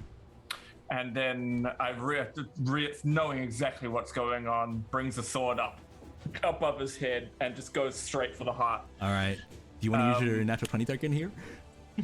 Do I still have one? You still have one, yeah. You can roll to see and then use it. I've got advantage, so let's just... I was going to say, you've got advantage, and before you did that previous attack, he was already on 69 Yeah, HP. I know, so I'm pretty sure we're fine. So rolling with advantage this time. Let's see. We get a 26. Was that 18, 19, or 20? It was a 16. Okay, cool. And then we go for the 2d6 and another d4, which is 11 damage. 11 damage. Okay, you can see the knee buckles at this point, but still standing up. The great axe rests on the ground as it does, and it's breathing heavily. And it sort of chuckles at you, the fact that it's still standing, even though you've like basically. Damn. Yeah. Oh shit. Oh, I love it. I love it. Okay, cool. Watch your mouth. No, I won't action surge to finish it off. No, you could. I step back. Yeah. Cool. And not at Selleck So, again. like, in that moment, you hear the sound of Kaladar's voice during one of the training sessions that you've had with him, and he's like, Remember, it's not about pride or winning. It's about surviving. and that's when you hold on. knowing Did you do 4 attacks on this round? Yeah. Knowing my 3 attacks and then the haste. And the no, I haven't done the haste attack. Oh, no, you used it to dash. Of course. Yeah. Okay, and No, because the haste also doubles your movement, so you didn't need to dash. Oh, right. Okay. Yeah, take the attack. Okay. But then you hear the voice of Kaladar again. But sometimes it feels good to pride. Take your pride action. Get it. Yeah, so warrior knows he's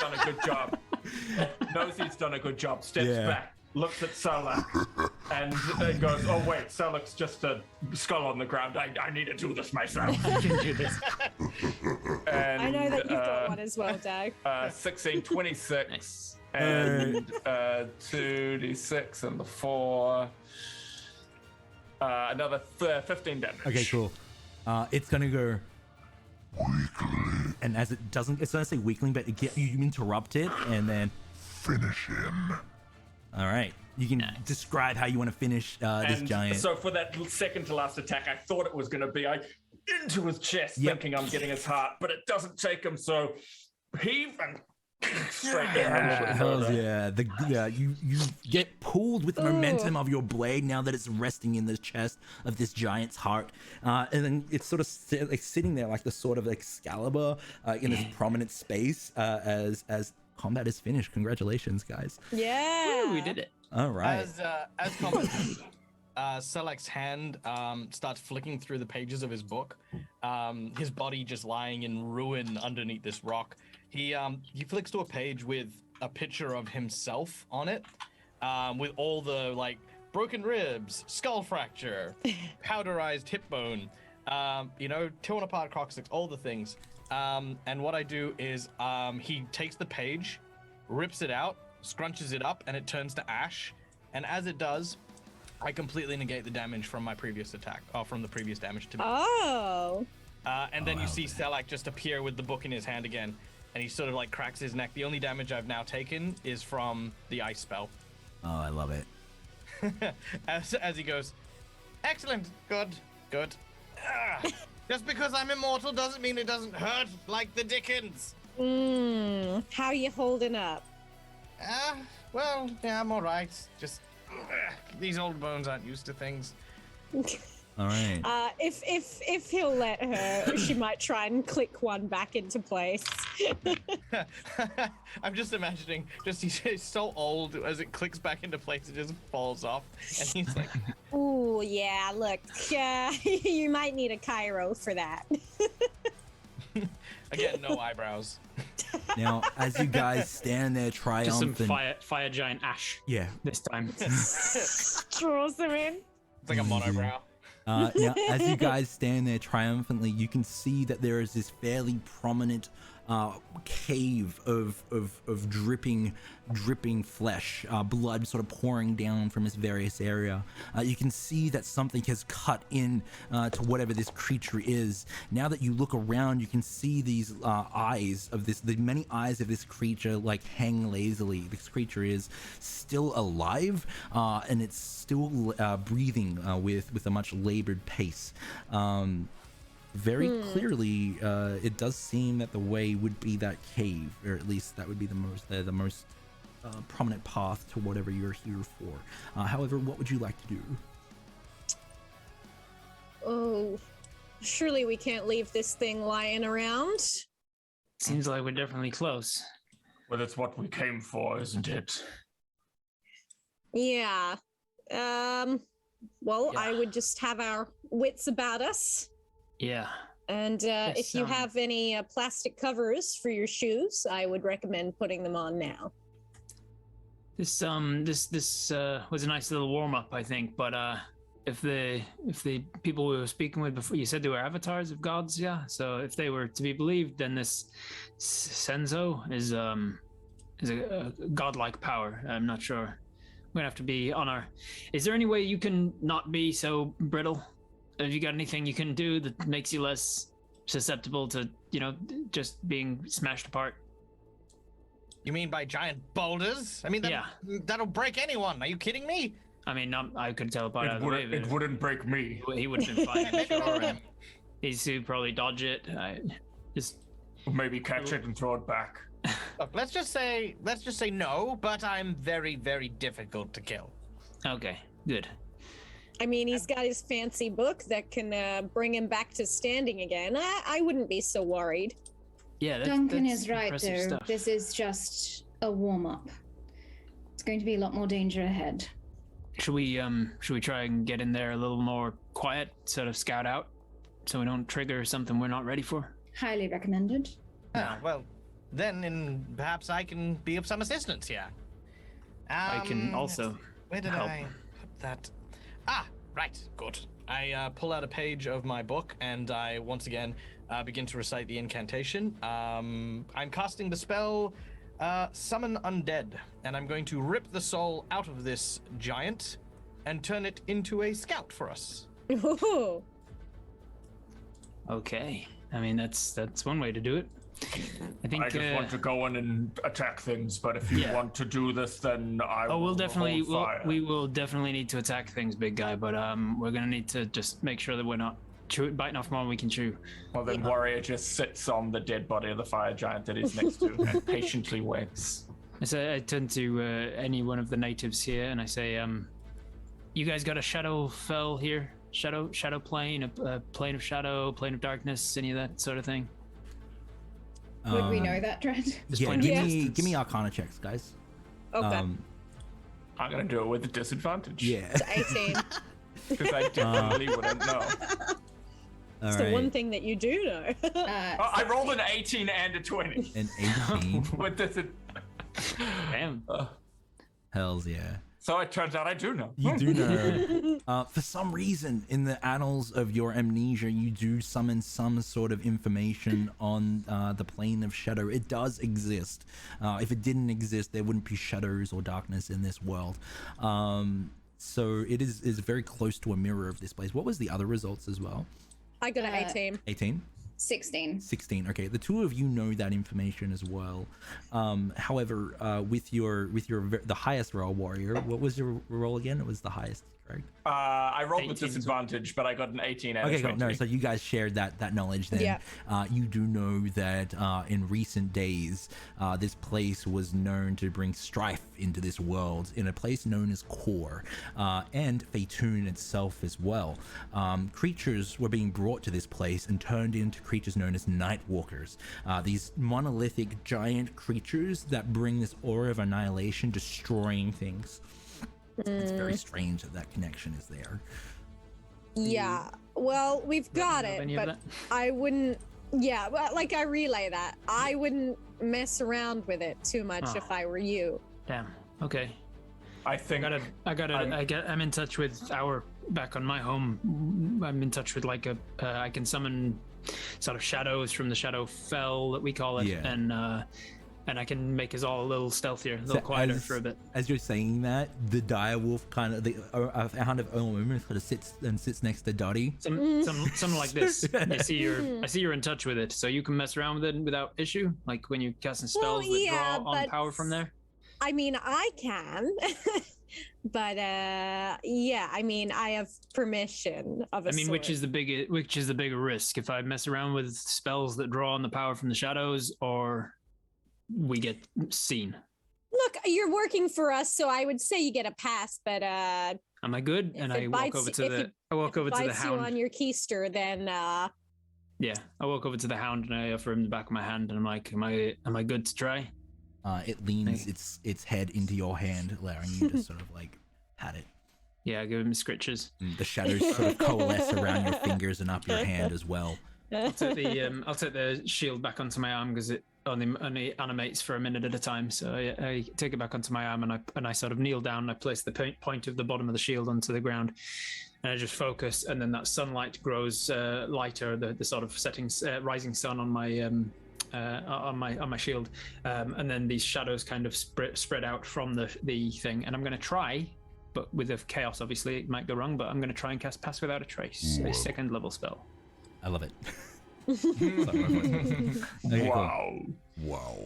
Whoa. Okay, cool. All right. So as that shadow clings and cloaks you, you can see your footsteps also being removed as well. So wherever you were standing, the icicles sort of fill back in, and the dark, dripping cave beckons you.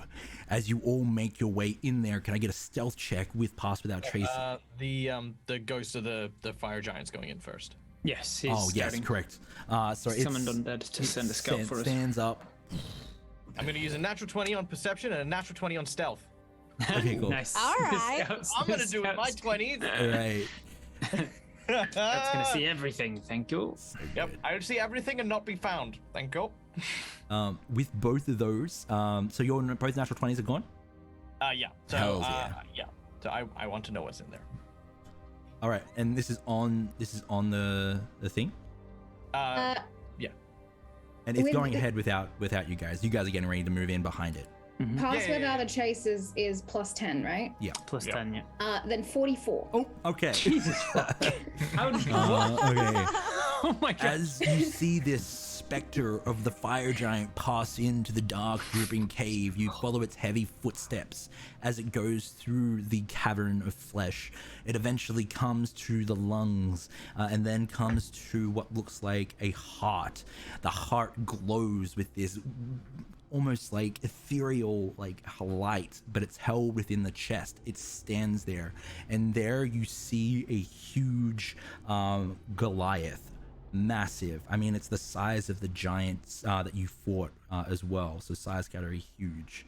There you can see that it is holding a blade. It's quite beautiful, the blade itself. This is what you see. I will also say that I do actually have the ability, and it's an actual class feature that I can see through its eyes. Yeah, as so well, that's what you're seeing. So outside the cavern, I'll communicate what's up ahead. Hells yeah. Now, I want to thank the person that did this art, Rob. Who exactly? Bagel. Bagel. Bagel. Bagel! Thank you so Friggin' much. awesome. I love this art piece so much. This character is a massive character in my world, and I have never seen the character brought to. So thank you so much for this. I love that. Yeah, it's so cool. Cool. Yeah. So yeah, so this is what you see, Selak. Okay. You can see that it's now presiding over the heart. It's holding up a hand, and it seems to be like summoning whatever energy is from this heart towards its palm. Now, Okay. I'm going to do this for you guys as well. This is what you see as well. Yeah, I'll basically say, all right, so I think bad things are happening. It's arrived at what looks to be a giant ethereal monster heart, and it seems to be drawing energy from it into itself. Although I think wielding the sword is some sort of Goliath on steroids. I mean, Warrior's big, but this guy is also quite. Okay, we need to move quickly. Yes, it Can't sounds let like You can your power. see that the heart is becoming more and more labored with more and more time that passes, and Senso seems to be growing with power. Now, for people that aren't sure, Senso is both the person and the sword. The Kubutoa worshipped the sword, which gave him humanoid form and godhood. So right now, he seems to be drinking the power of whatever this entity is and growing in strength. His tattoos become more elaborate. The sword becomes longer and sharper as well. And then he sees the giant, and he's like, Interesting. A challenger.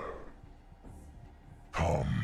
Question. How did he see me with a natural 20 on my stealth? oh, sorry. Not a guarantee. That's Come still on. just a check. That's 20 true. plus what? What's the stealth Yeah. modifier? Ah. He didn't see you, he saw the specter.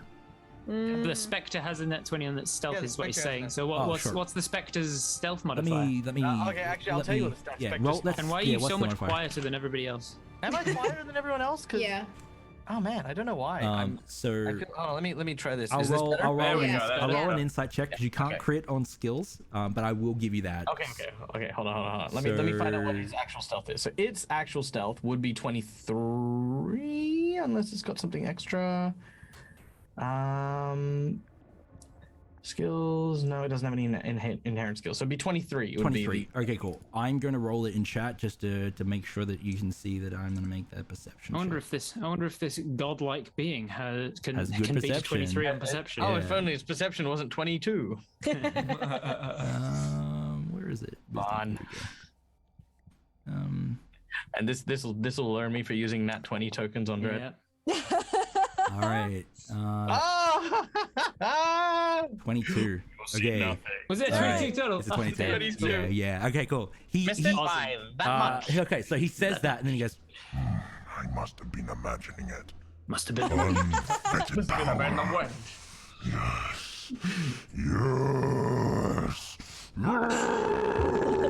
Moving quickly. Now the we are chamber moving. starts to shudder. You see the flesh start to peel and go into necrosis, as well as it starts to pull apart now, as whatever Senso is doing, it is making this place become undone.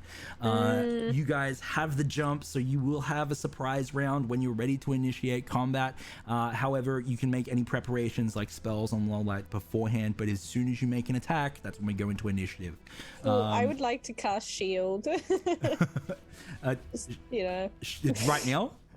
Shield is a reaction. Reaction, so, yeah. When you get hit, Yeah. that's when you use it. Yeah. Yeah. So what is the energy is being drawn out of the heart Yeah. toward Oh, actually, him you know. Into the sword. Let me check this. into for the a second. sword? You know what? I am going to. It seems to be I'm into the sword and into our dear friend. His arm? I'm Yeah. going to say, everyone, quick, grab my hand. I can't see you because I'm currently seeing through the giant, but grab my hand. Okay. Cool. I will Not do so. everything you've asked me to do so far has been good for me, so okay. All right, Yes. I'm gonna teleport everyone to surround the giant. Okay, cool. I'm I guess we Mary each May's hold Alright. a not finger. there. You're casting giant. teleportation.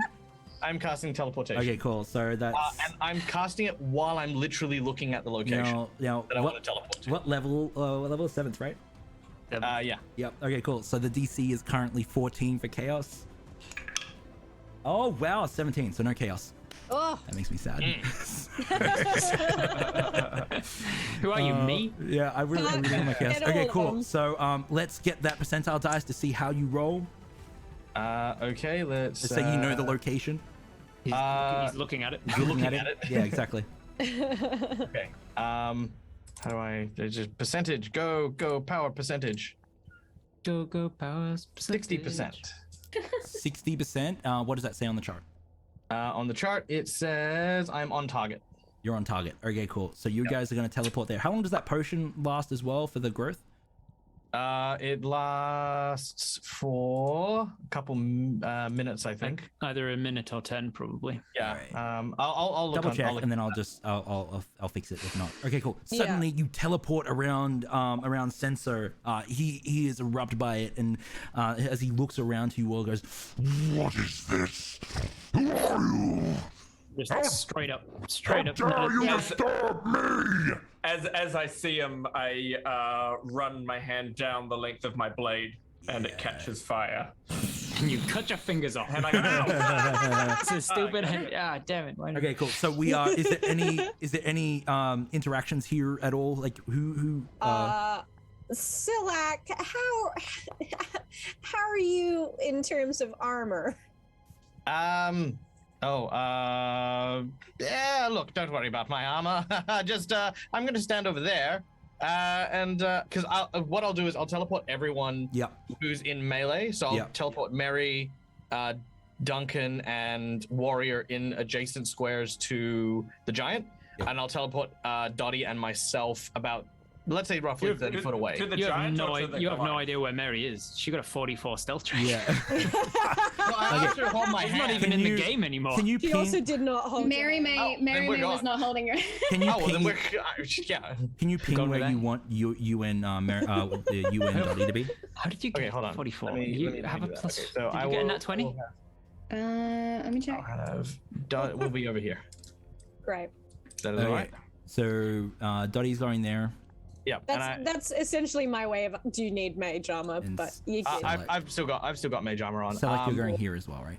Yeah. And also, Warrior has the growth potion for 3 hours. Holy shit. Okay, great. Yeah. Okay. Yeah.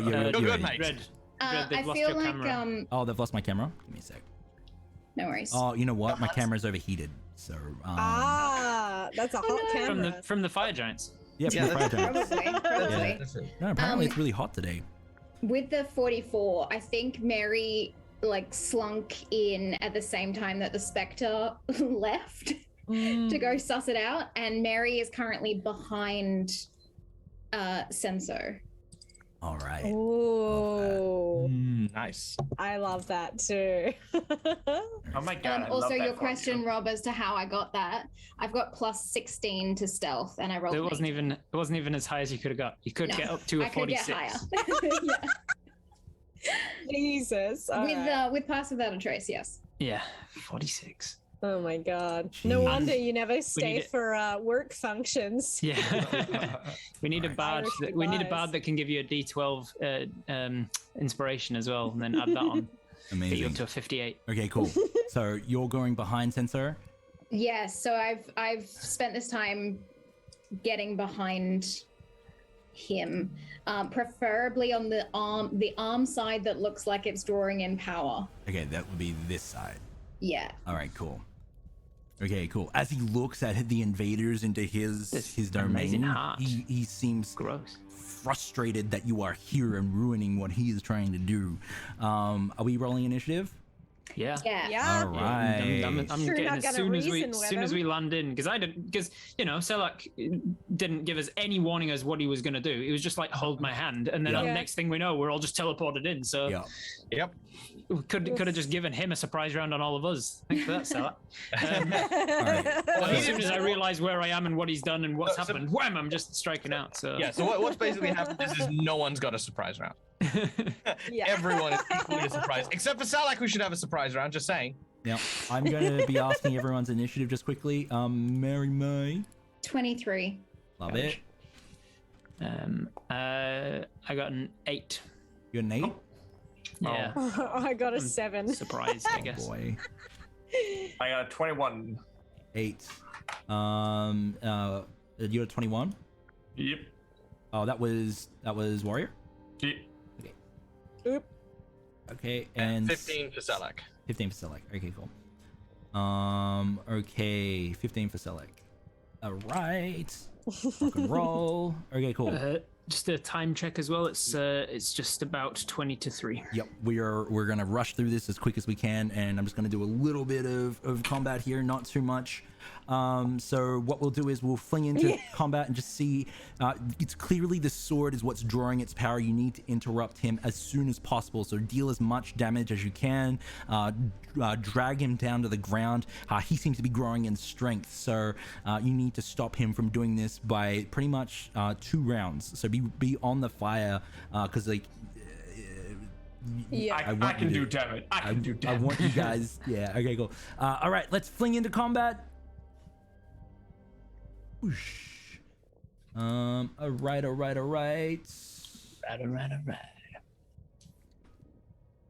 Is this a surprise? Did we like? You guys are will we get a going surprise first? round. Yeah. Does that mean I'm up first? You will be up first. Correct. Yeah, boy, assassin. All right. Cool. Yeah. Let's fling into initiative. Let's Come on, go for it. So Mary May didn't teleport in with the others, is currently behind Senso on the arm side that seems to be drawing in power. Hells yeah. I'm going to use my last nat 20 max damage to cut off his arm. All right. Where he's holding the sword. Nat 20 with Yeah, sneak attack give me- yeah. and assassin. Let's get it. So instant max damage, Yep, so that's 58 again. and then you're gonna roll on top of that, right?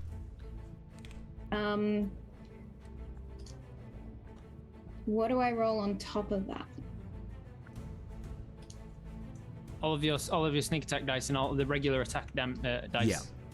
Oh, so that was the max for that, and then I do it again? Yeah. Is what You you're roll on saying? top of Yeah, it. you, Yeah. with a crit, you automatically take the max, and then you also roll again. exactly. as if- Oh, I didn't do that last time. Also, Okay, I roll again. also, you didn't need your nat 20 token because as part of being an assassin rogue, it says any hit you score against a creature that hasn't that is surprised is a critical hit. Perfect. It's an automatic So- crit. Well, let's I'll make it keep double that. crit. Let's make it double crit. Double let's crit? let's make it double Holy crit shit. because like otherwise that could have like discounts the assassin's effect. So we're gonna add another 58 damage to that. As that blow reels Fucking in, hell. you sever their hand and it hits the ground with a heavy thud. The god energy the energy that's being transferred into it starts to still like, radiate there, and it turns into what looks like a clutched hand. The flesh of Senso starts to mutate. The 2 bones here start to extend, and then they start to splinter into what looks like this long claw. He's mutating just like the giants as well at a more rapid pace. So 2 lots of 58 plus 27. Another 27. Yeah. Hells yeah. Okay, cool. Do I 143. Love do I it. cut his wrist off? 143. Yeah. And that's yeah, just my you definitely first do that. hit. Oh yeah. And that's just my first. Hells yeah. You don't At this- even know at what's this point- coming. At this point, Duncan's like, I don't think she's an enchantress. All right. What could her deal be? Yeah, I wonder what Okay. she's good at. Now you get another attack, correct? Yes. Yup. Okay. Do I still have advantage? Do I have anyone? I'm gonna say you do because you're unseen Yep. and surprised okay. as well. And he's just lost his hand. Just so lost his hand. I don't know. I'd look at my hand before I look behind me. 21. 21 is unfortunately a miss. So Ooh, what okay. happens is that dagger comes out, and he's like, he dodges out of the side and finds nothing but air. All Okay. Okay. I'm going to. I'm gonna disengage Okay, as a bonus action. as a bonus action. Hells So I'm yeah. gonna. Now with cunning action, is that the same thing or is that another one? Cunning action means as a bonus action you can dodge, hide, or disengage. Disengage. Yeah. So I'm gonna Right? disengage. Correct? Am I wrong there? Sorry, yeah. Is it disengage Cunning or- action, cunning action is disengage, right? dodge, disengage, and hide. Yeah. Yep. Okay, cool. All right. I'm gonna disengage and move further back away from, Hells yeah. and right. also like the distance of the sword if I can. So Okay, I cool. like if he's out, Yeah. I'm nowhere near it. So you move outside of the combat range as well. So you're now 15 feet away. I would say it is difficult terrain because you're slipping and sliding over these veins that seem to be pumping and coursing with whatever this thing calls blood. Okay, we are going to move on to the next person. It is up to you, warrior. Warrior notices that he's starting to morph and mutate, and I need to stop him from doing whatever the hell's going on. So I go to stop his new appendage from growing. I use my nat 20. Let's go. And my first slice goes in for, I think it's 43 is the max damage now that the sword is a flaming sword as well. Let's go. And then I do an extra, and then, oh my god, and then 2d6 and a 1d4. Oh, really? I roll 3 ones on that. Jesus. Oh, so is that three? Is that, remember, you have your fighting style great weapon fighter, so you can actually re-roll those 1s and 2s for weapon damage. So you, like, I forget about it all the time, but I'm reminding you. So you can re-roll so those. I roll another 2d6. 1, 2, 3d. Well, no, I rolled a 2 on the other one as well. Oh, so brilliant! Roll. Oh god, this is gonna get confusing. So another 3d6 and the d4. I'm gonna have to do a little bit of real quick maths here. So 3. You can do it. Live maths on screen. 19, 11. So we got 11 and a. Wait, no. Actually, this is the easier way to go. 18.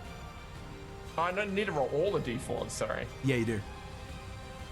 So it's 18 plus 7. Another 7, so 25. 25, 26, 27, 28, 29, 30, 31, 32, 33 damage.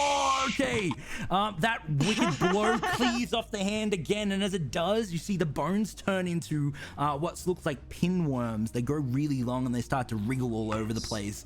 The hand continues to just continue to mutate and grow, but you are pulling more and more power from whatever it's managed to channel from this creature. Okay. Yep. It looks like then I just need to keep going for different appendages. So this time I go for his head. Yep. I use my bonus action, considering I got a crit, to just go again at him. Nice. I get a 19. I think that's not enough. 19. 19 to hit. 19 to hit. That definitely hits. No. Sorry. Was it a crit? Was it a natural 19?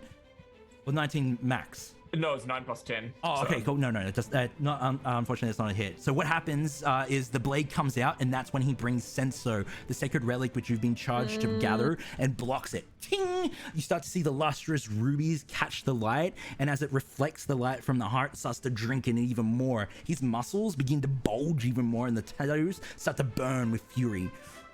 Well, I realize the time is of the essence, so I've got 2 more attacks. So I go back straight into them. Now you do notice something. 3. You do notice something. I get a nat 20 on it. Oh my gosh! What? Okay, so what happens is as you roll that natural 20, your eye is drifted to one of the rubies. You see yourself in there amongst many other gathered souls that are inside there. For some reason, you are a part of the blade. Okay. All right. Well, I'm going for his head this time with a nat 20, so we get 43 damage straight away. 43 straight away. Okay. And then no, it's doing its own thing, so I need to go 1, 2d6, 4d6, and a d4, and I do an extra. Oh, I can't see all the damage on that. It's not opened up enough for me. It says 15. Yeah, that's about right. 46 and D4 is an average of 16. So. Oh, there's 2 2s on there. Could I re-roll those? Yeah.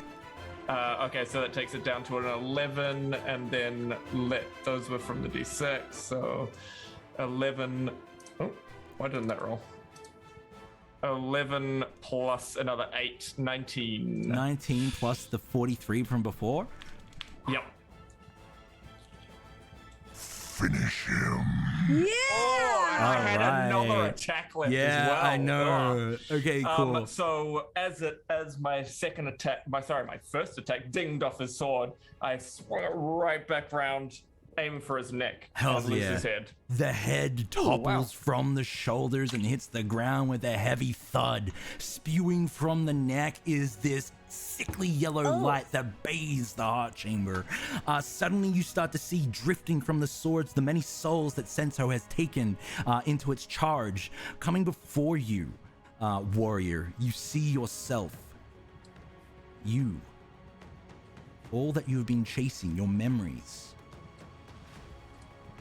And it starts to fade as it has been claimed by the sword. Standing off a distance, you see Monsoon as well, who was also claimed by the sword. As the chamber shakes and shudders, you start to see the flesh of Senso try to pull itself together. It uses the last of its will to bring the blade down and cut open a portal. And as it does, it rips open. And then it starts to sort of like come together like a gibbering mouther and start to move towards the portal. You might try to stop it, like casting spells or shooting it or whatever, but it just seems to drink in the power of this place, dragging it with it and pushing through the portal somewhere off in the multiverse. The sword lays dormant. However, it was split. One half of the blade was left behind for you, warrior. As the portal, as the remains of Senso sort of mutate and sort of look like they're melting with like candle wax, and parts are growing elongated even after its decapitated head, and the head is lying on the ground, slightly growing horns. As the portal is going, I realize it's too late to stop it, but as a Horizon Walker, I'm going to use my ability to detect portal, and I'm going to just close my eyes and focus on the energies that I'm getting from the plane and try and locate where it's a portal to and where it's going to be, so that I can give chase. All right. As that happens, you have a few moments of roleplay before we pass on, because we are out of time, unfortunately. But this isn't the end. So sorry. Go ahead. Okay, in which case, really quickly, do I notice that Warrior sort of seems like something's happened to him, like the magics and essence has gone into it? Warrior, what is your expression after you see yourself? Everything that you had been chasing, your memories dissipate. You realize that you had been slain by this blade and your soul taken. However, it was shattered, and you physically survived with parts of your soul. However, not complete. I don't get any of those memories back, though, do I? No, not yet. There's a look of longing and confusion, a mix of longing and confusion on my face as I think almost touched something that would make me remember, but it slipped away. Yeah. All right. I'm going to petition the GM for something. Yeah. I would love to be able to use a magic jar ability on Warrior and place my psyche into his.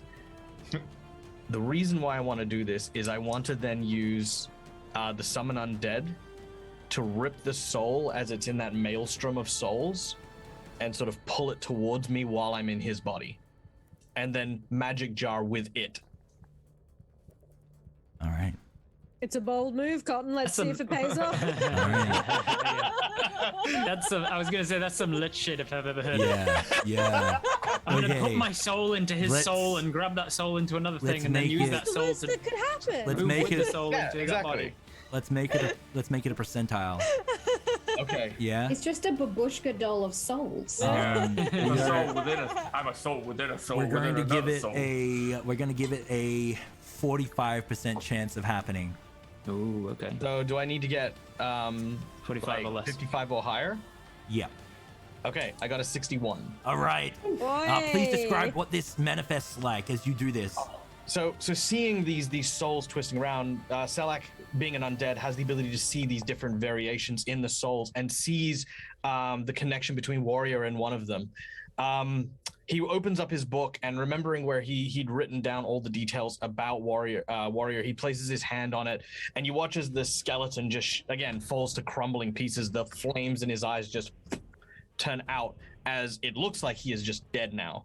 The spectral essence of Selak goes into Warrior, and as it does, Warrior's body arcs forward, and you see the flames rage in his eyes as he reaches out, and you watch as the souls start to wrap around Warrior's soul. He tries to wrench and pull it, and you see the souls trying to pull him back into the maelstrom.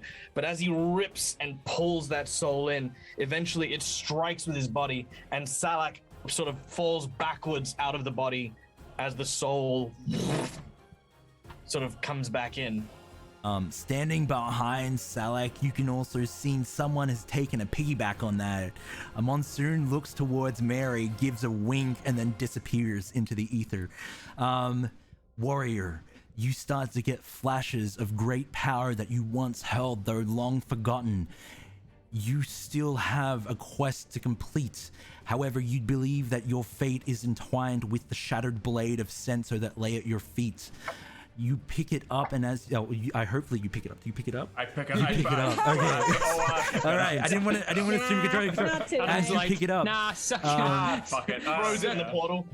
Screw your epilogue. I'm gonna go. You are now known in my consistent world amongst many other tables that share this table with you in different stories as Warrior, the Broken Blade. You will hopefully come up in one of our future stories, I hope, and we'll continue this on. You do have fragments of your mind. It is broken, much like this blade itself. However, your story's not over. Guys, thank you so much for everyone that came out today. We had so much fun. We managed to gain $890.85 for suicide prevention and awareness. Thank you so much. We are going to find out if there are any more natural 20 tokens, magic items, or health potions on the table so that we can pass them on into the next game. You will be seeing me play in the next game as well. We will be picking up at exactly this point in my game over on my channel. Let's go. Literally don't go anywhere. We're gonna raid into it. Don't go anywhere. It's happening right now. You don't even It's have to do happening anything. right You now. don't have to click anything. You just need to stick around. Hells yeah. I wanna thank everyone that's come out to support us today. And Jasper's Game Day, thank you so much for everything that you do. Hero Forge, thank you for the awesome things that you do, and also Wooten Forge, thank you so much for the prizes. We're about to get out of here. And thank you for Adam. And for Adam, being oh my very gosh, awesome. you saved me. You like that seat was gonna be empty, but you saved me. Thank you. Yeah. Okay, guys, we gotta go. But we're not really going. We'll see you soon. But can we blow up the chat one more time for Adam, the Warrior of the Broken Blade? Let's go.